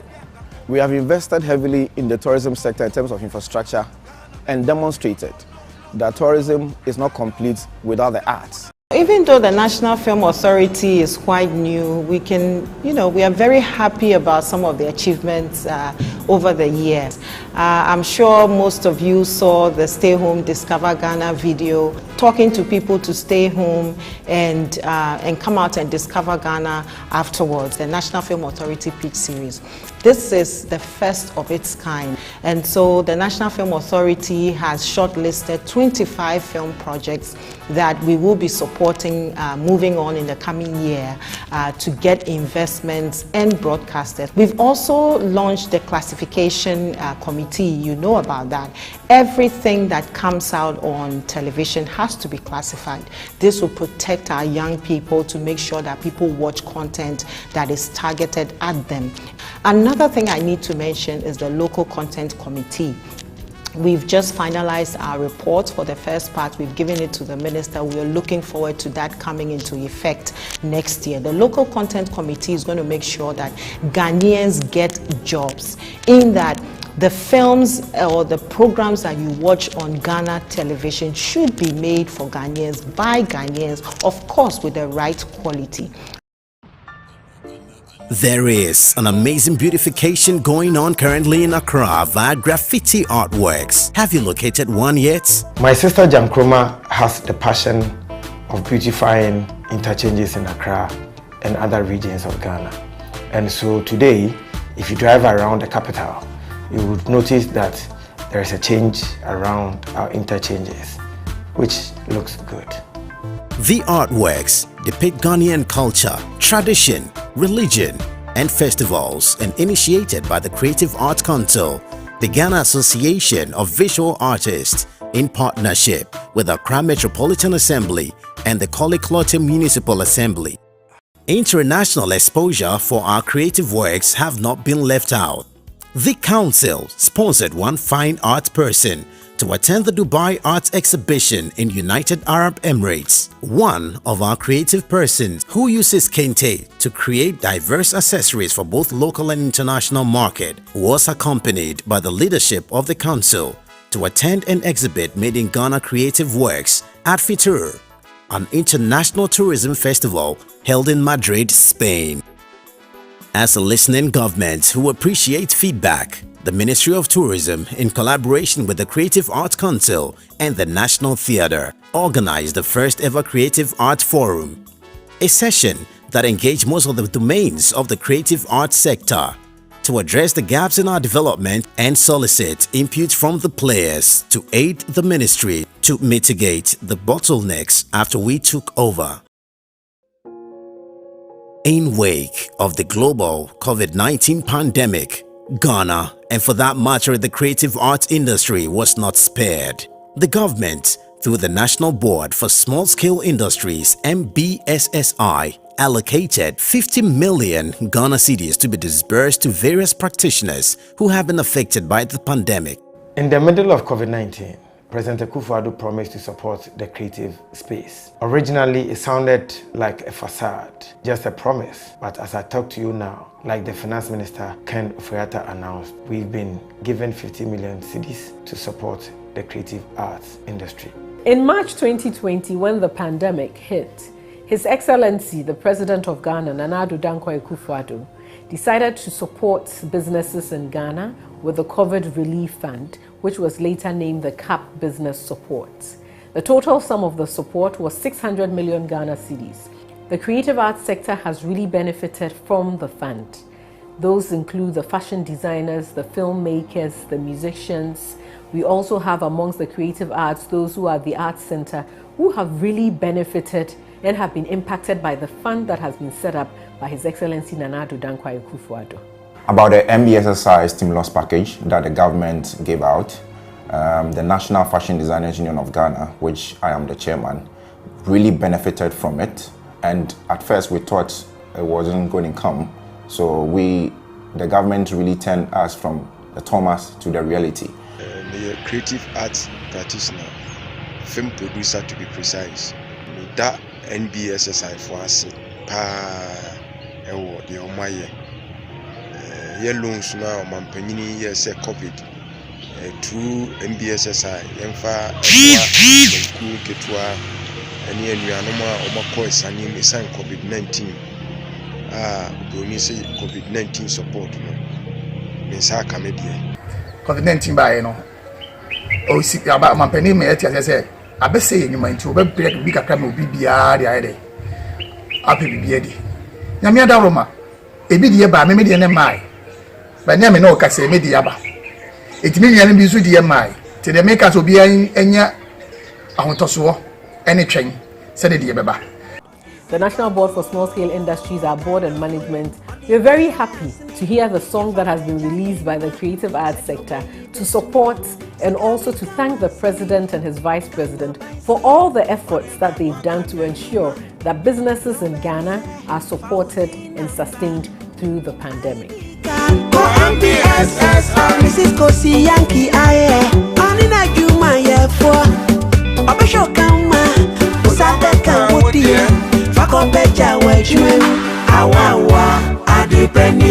Currently, stakeholder engagements have been made and the draft bill has been prepared and presented to Cabinet for onward submission to Parliament. For the past 3 years, we've been working to get the art bill passed. It's going through Cabinet. Attorney General has done its bits. At the moment, it's in Parliament. It's been read twice, all things being equal. We should have it passed in the next few weeks.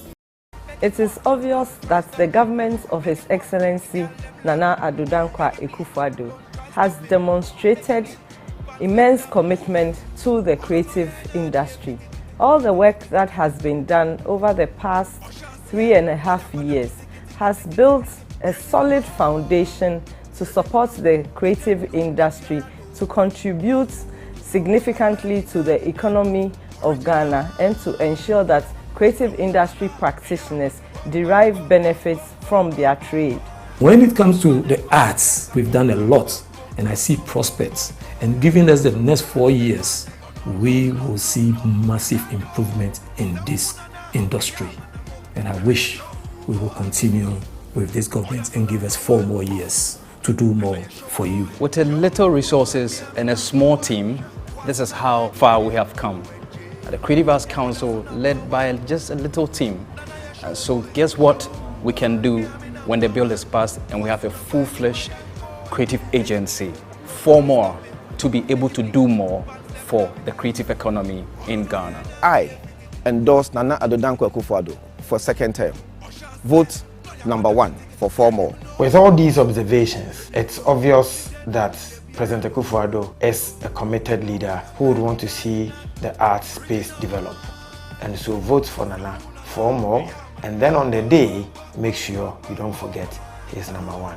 In real life, he's actually number 1. His Excellency Nana Addo Dankwa Akufo-Addo is the man who has the creative industry at heart.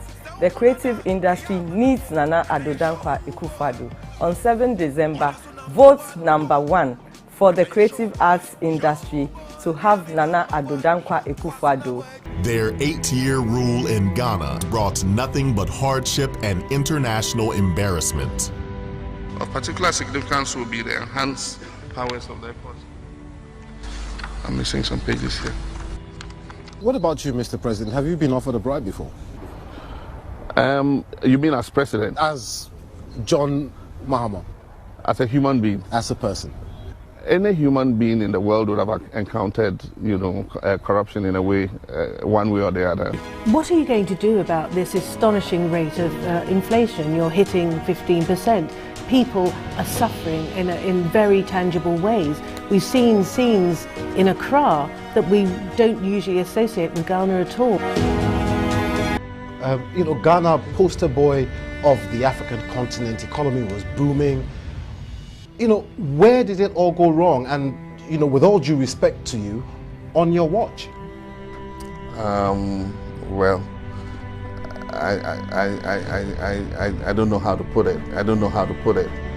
This is incompetence, clueless, embarrassing Ghana, embarrassing you. Don't let us go back.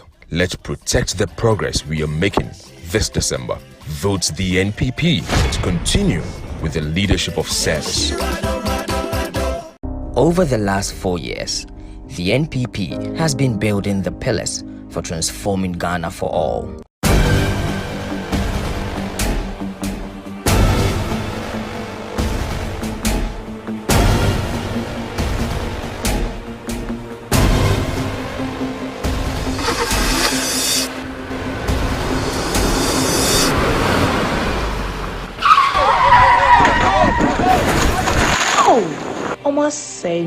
Don't let us go back. Let's protect the progress we are making this December. votes the NPP to continue with the leadership of service. For more, for Nana to do more for you.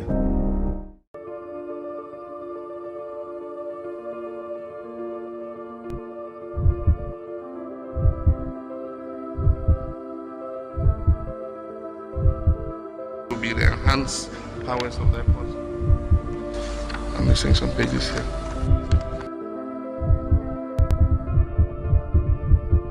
Mr. President, have you been offered a bribe before? As a human being? As a person? Any human being in the world would have encountered, corruption in a way.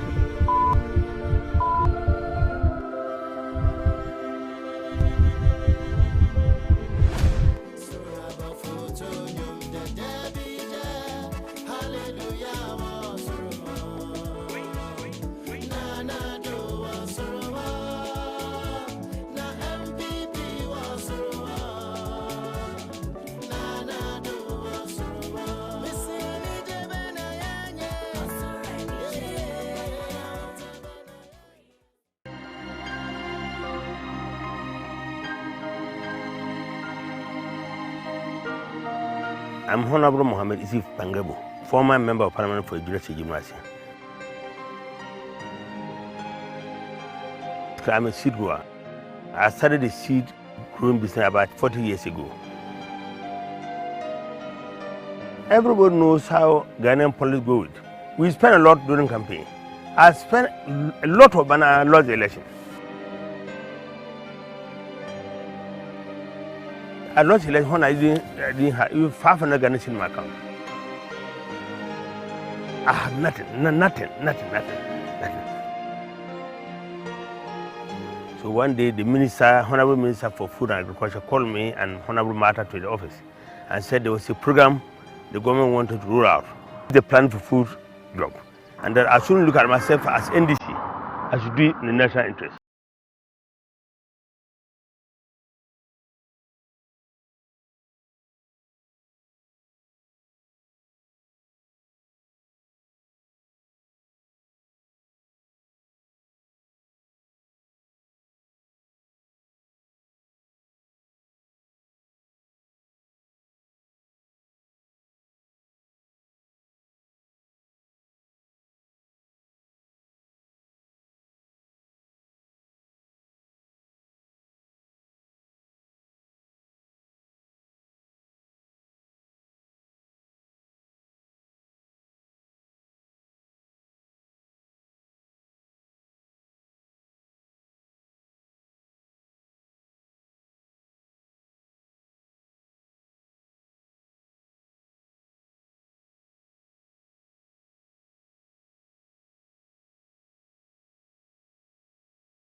kwakoto apa shania odikai ni odikai ni nane akufo-addo to abamano sa kwakoto apa shania odikai ni odikai ni nane akufo-addo to abamano.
Me did a cosa dankwa.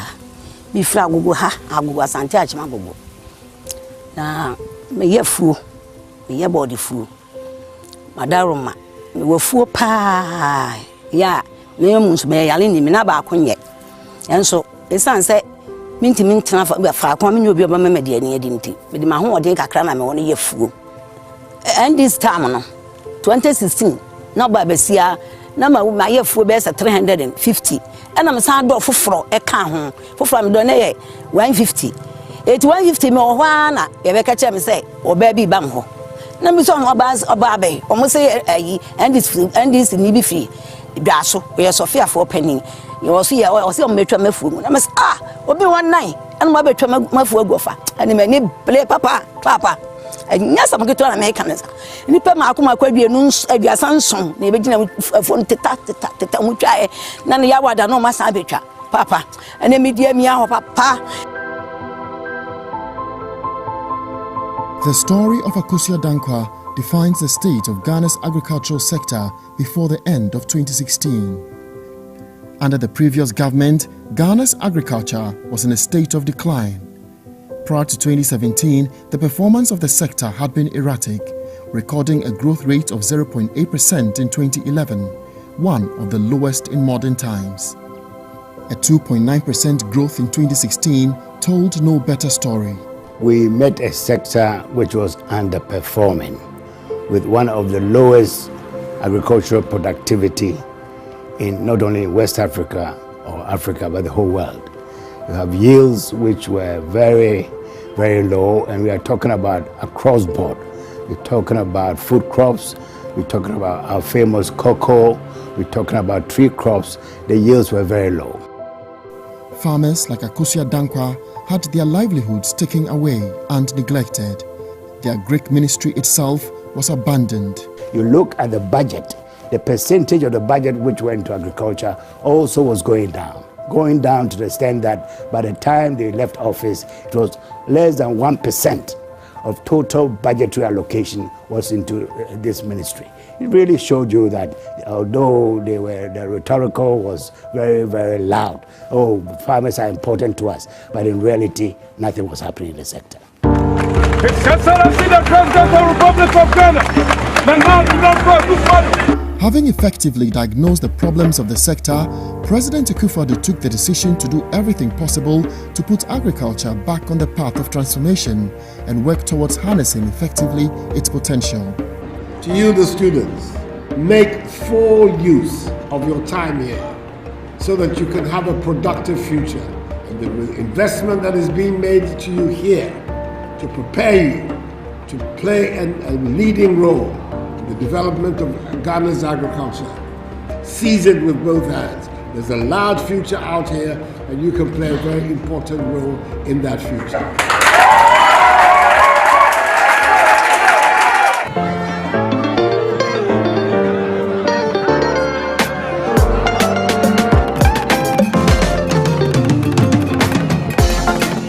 The launch of the Planting for Food and Jobs initiative in April 2017 strongly signaled government's determination to reverse the flagging fortunes of the sector.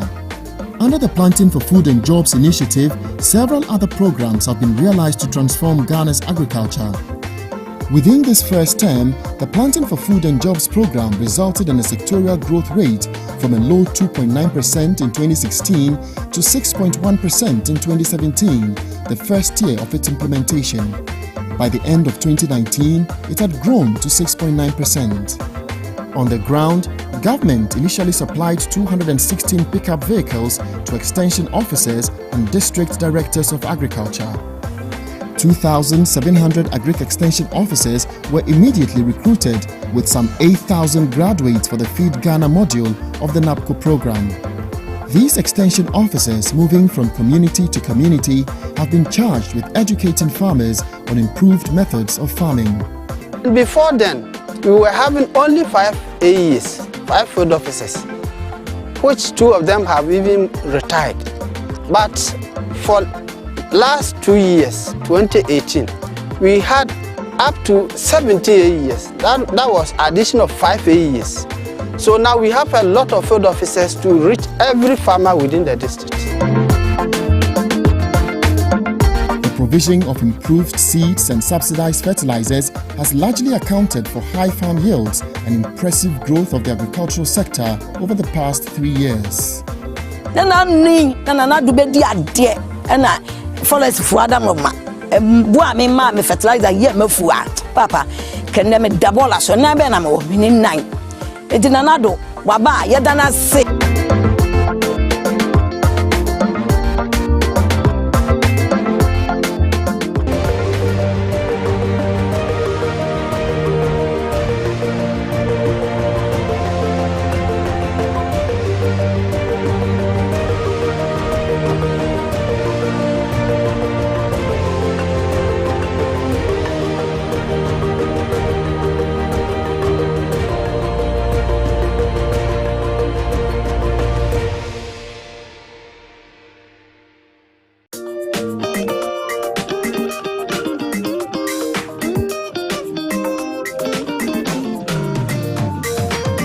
In a drought farm soil in the Central district of the Ashanti region, this 400-acre corn farm is being harvested mechanically. Thanks to the provision of the improved hybrid seeds provided under the Planting for Food and Jobs program. I started this farm about 15 years ago, but in fact, this is the first time that I'm having this bumper harvest because of the help of the government, PF&J. And the corn you see over here is a hybrid, special maize, and this was provided by MOFA, and they've given me a lot of assistance. This president has contributed a lot. I started this farm 15 years ago. I didn't get this help.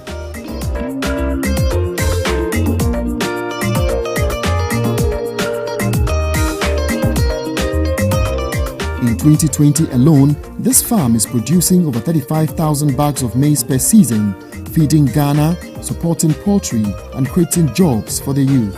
The Nairi, who is the overlord of the Maprosi, when I visited his palace the last time I was in the north, he said to me, this is the first time that he's seen new maize meeting old maize. In other words, traditionally there's a gap of no stocks in the household for maybe 2-3 months before the new harvest. It has been given a new face, and I hope the next 4 years will be to be something phenomenal.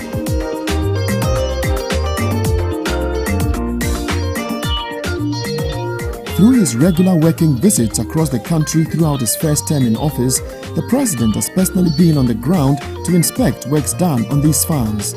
His regular engagement with farmers and stakeholders has added value to Ghana's agriculture.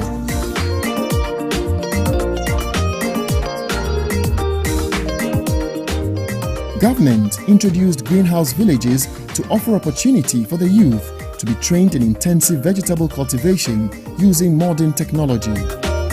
3 greenhouse villages have been established at Dowenya, Akumadan and Bodrasi. Sefi in the Western North region is one of Ghana's cocoa growing hub. In the town of Esam and in Suakrom, cocoa farming is what has kept these communities going over the years. Kaneno na Suakrom na ya cocoa ha papa. Cocoa sisambro na bechi ye cocoa no ama ye cocoa ne yale asimu nti first ne yati etimiya 20 bars ewie yati 10 bars enya bi. During the Mahama-led government, cocoa production began to decline from the height of 1 million metric tons. It was by far the biggest drop in cocoa production on record within the past 2 decades. Oti hu abe se cocoa no wuana na ewu ko wuana na ewu. In their scramble for a solution, the NDC government chose to distribute free fertilizers. However, the records showed that despite such policy, cocoa production was in a yearly decline under his administration. Instead, a thriving fertilizer smuggling enterprise was created. Hundreds of thousands of bags of fertilizers were smuggled to neighboring countries where they could sell on the market for profit. Oh, how dear a brave bipa. So I crow down, no, but any pay woman, nay, any packet. How business I go corner we are number break quite a groom. For instance, in Ghana, our yield for cocoa was only 450 kilograms per hectare. In Cote d'Ivoire next door, they were doing 1.1 metric tons per hectare, which is more than twice what the Ghanaian farmer was doing. Today, the implementation of various programs such as replanting, mass spraying, fertilizer application, hand pollination, mass pruning, and cocoa farm irrigation are all intended to transform Ghana's cocoa sector. Cocoa no enu achi anso ha ombe line and peg maye omu wie no nsoso no omo san edua bode fefe kama e de maye anado na ban e baye cocoa awu aye twa yenya ho aduma mfaso bebre afini duru ye no mbedua cocoa no omo che ye cocoa ma free nezre no eme bedua ye se ye cocoa na ye kama. The akufo-addo government maintained the producer prices in the preceding years despite a 40% decline in the international prices of cocoa which occurred during those periods. The current producer price of cocoa, which is 515 Ghana cedis per bag, is the highest amount ever paid to cocoa farmers.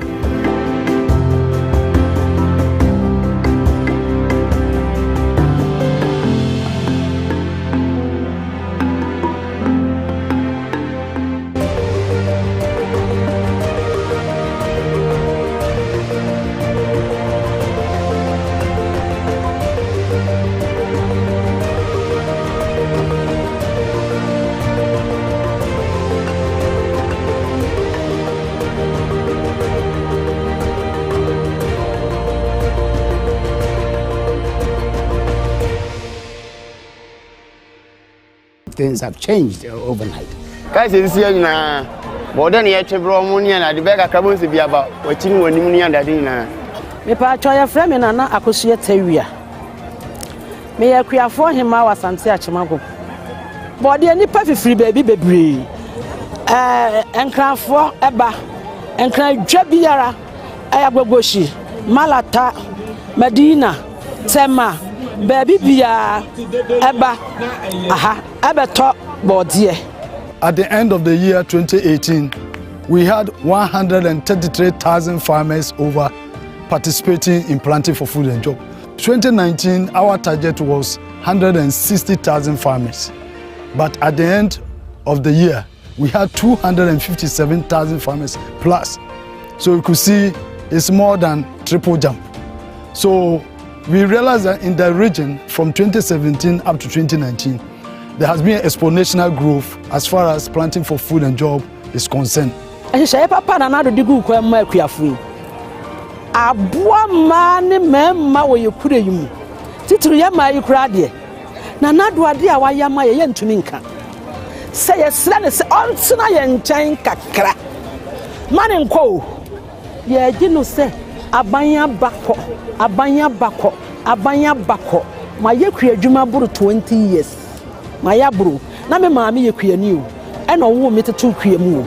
Abanya ba na ban we die wa hwene kuafo ho nti akuafo ye si ye manamo ye manemo ni yo ye de na ye yeku ye de na ye papa ye de na ye dofo so bi ka se wodo wa wi ase twa bibia na nado ye ye dofo ye do no papa ye de ye bibia e wo wi ase.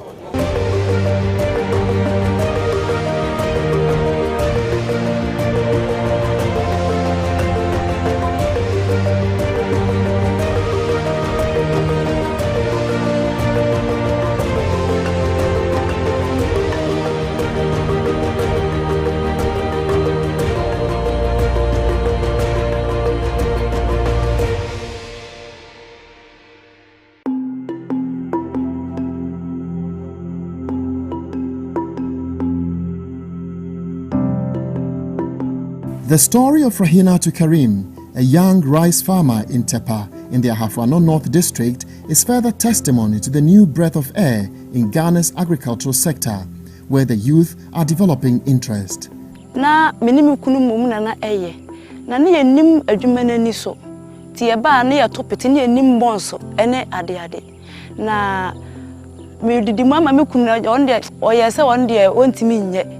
Timi so na me tomo eton me twa ne konkokoko timi hwe na e wo se me beye adwuma na kakra fi se me so me nya ma asase ne na ho timi ba na rekefo ne ba na ombe kire se oh se se kura nkrofo bi bombe boy planting for food and jobs ti ye yire ho nya adwuma e ma me nya akukuduro se meye timi gusu a me na kra mo ba ye se bonso ni twa na ye tim ne basa na se ye topeti ombe kire ye lines no wa wo hwe ase hu se ma tim ne line ombe kire se de be ye lines no ye be gu ye mo kwan be fa so ye be gu no mo ye ngu no soro na bi ensu antokwa na akotu kro mpa ayede ye gu no wonsuom na wutu a hwa na wo san wo horo no ansa na wapeja akwa akoti. Inspired by the Planting for Food and Jobs initiative and with support from Agric Extension officers providing improved seeds, Rahina today harvests 17 bags of rice per acre on her 2.5-acre farm. The Planting for Food and Jobs no ba ya me year first year no, me nya 17 bags for 1 acre. E ma mani je na mkache me kunis afi de manyam wo no onjimi ni. Ti na me ma na be bobo ya afo be farm no e de ko ma wonu ahu se manya bi. Nti 2017 no e ma me yirem ho eye nti me bua scanner no na me dwene me hu de me scanner amanya kakra no me de beye na me yese sare me beto abobo ya ama me kun nti 2018 April na me to abobo ya ba akon de ma me kun nti October 2018 na me sa to abobo ya ba akon ma chiri ba otoso bi nti 2019 na me to prot na me twa me blocks wa guso ti amamanya jese we sa afa kwa me afa na ba no aduane kwa nka me kofi me ba kwa me pese me kofi ntem.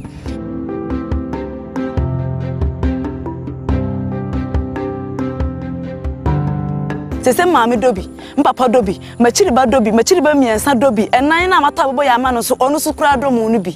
Tina na waboa ye pa, waboa ye. E wose ye to aba ma no. Wo de Planting for Food and Jobs ba ya, metimi eye Agyapade ato be wo ma miensa, me ye Agyapade ama me ma no. Minim so obi so e de bi so eye ade foforo so a e chensa. Me gini di. Nana be ye. President Akufo-Addo's strategy of linking agriculture to industry under the One District, One Factory program and others are being aggressively pursued. The bumper harvest during his first term in office is testimony to how leadership of service can transform Ghana's agricultural sector. For now, the inspiring story of Rahina and many other farmers is giving hope for a brighter future.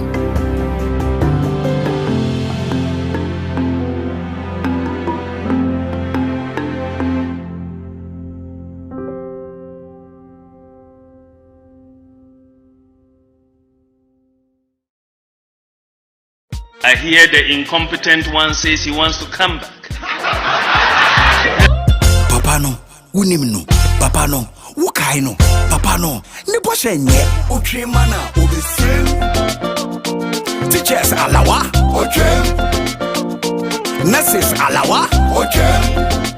Hey, some kai do so. Graduate employment is saying. Papa no, unim no. Papa no, ukai no. Papa no, ne boshenye. Oche mana obesem. Free SHS. Obekulu. Hey, alawa.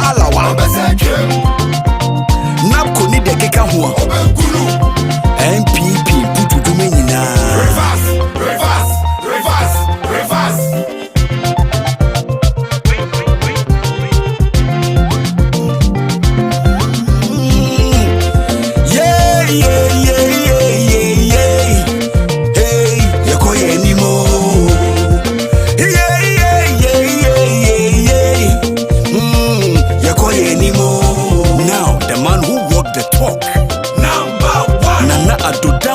akufo-addo.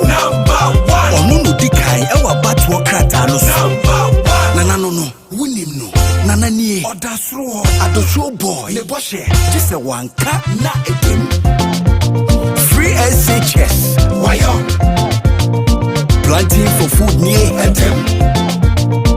1D 1F wayo. One village one dam edim. Every constituency one ambulance wayo. Imbebudu napku free water and electricity wayo. Wana wusika keka bank ebubu ni nyina. Watua ogusu tua obetua ni nyina. Ahobrasiem yema nana tuaso.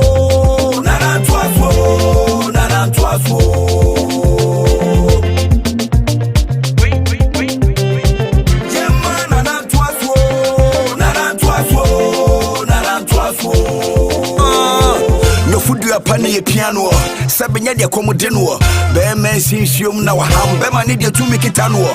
If ye 9 pony minia, Nafranam Sabatuaso, Gana Puto than Akomaso, yes, Ramo Mumani Tuaso. Oh, 100 hospitals, National Rental Assistance, Guarantee free student loans, 6 regional hospitals.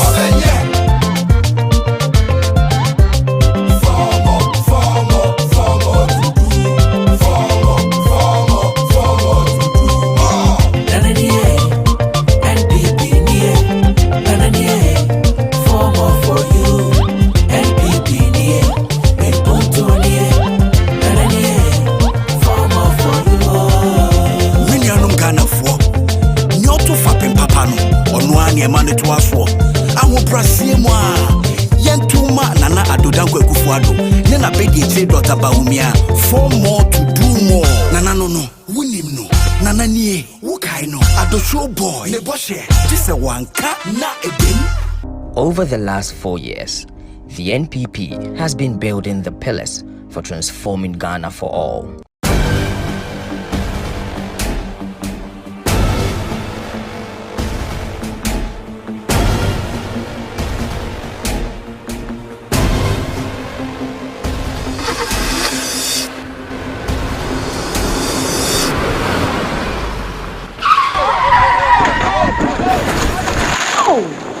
Say no. Don't let us go back. Let's protect the progress we are making this December. Vote the NPP to continue with the leadership of service. For more, for Nana to do more for you. Hi, my name is Salamatu. Yes, these are both me. You see, before free SHS, my life could have taken 2 very different paths.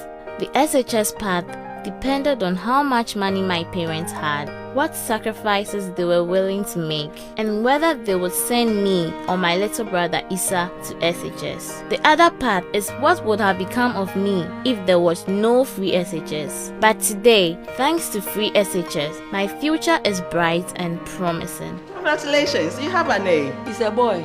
Instead of depending on others, I will stand on my own feet and help my family. Free SHS is where my dreams for a better future and the dreams of thousands of young girls become a reality. Don't let NDC take it away from us. Vote for NPP and give all Ghanaian girls a chance for a better future. During tough times, we need a competent leader we can trust to keep us all safe.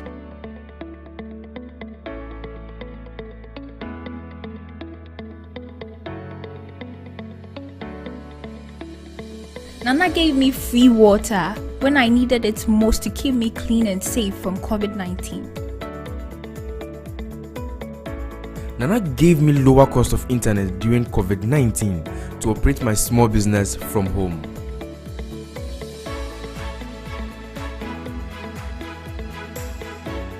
Nana told us to trust him to keep our children safe from COVID-19 when we send them back to school. Nana was right. Nana gave me free electricity in my hour of need during COVID-19. Nana told us to trust him to keep Ghana safe from COVID-19.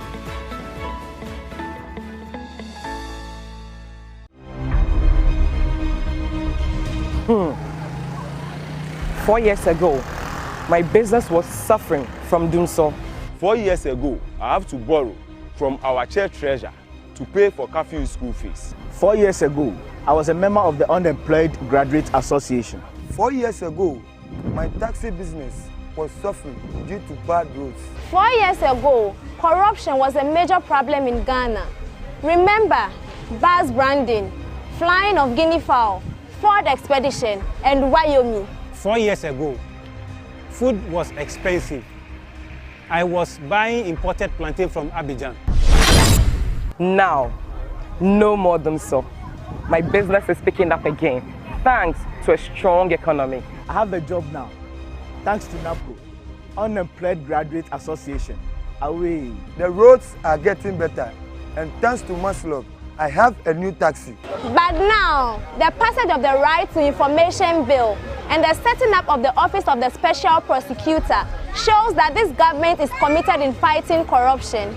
Now, food is abundant, but we are now even exporting to Burkina, thanks to planting for food and jobs. Now, I'm able to help Wife's container store small because of free SHS. Togbe, Nana, Akufo-Addo, and the MPP. Let's protect the progress we are making this December. Free senior high school no. Wakasa want to mean yada. A mere safo radina me ma wanisu adi hui. A bam. Man, one nka win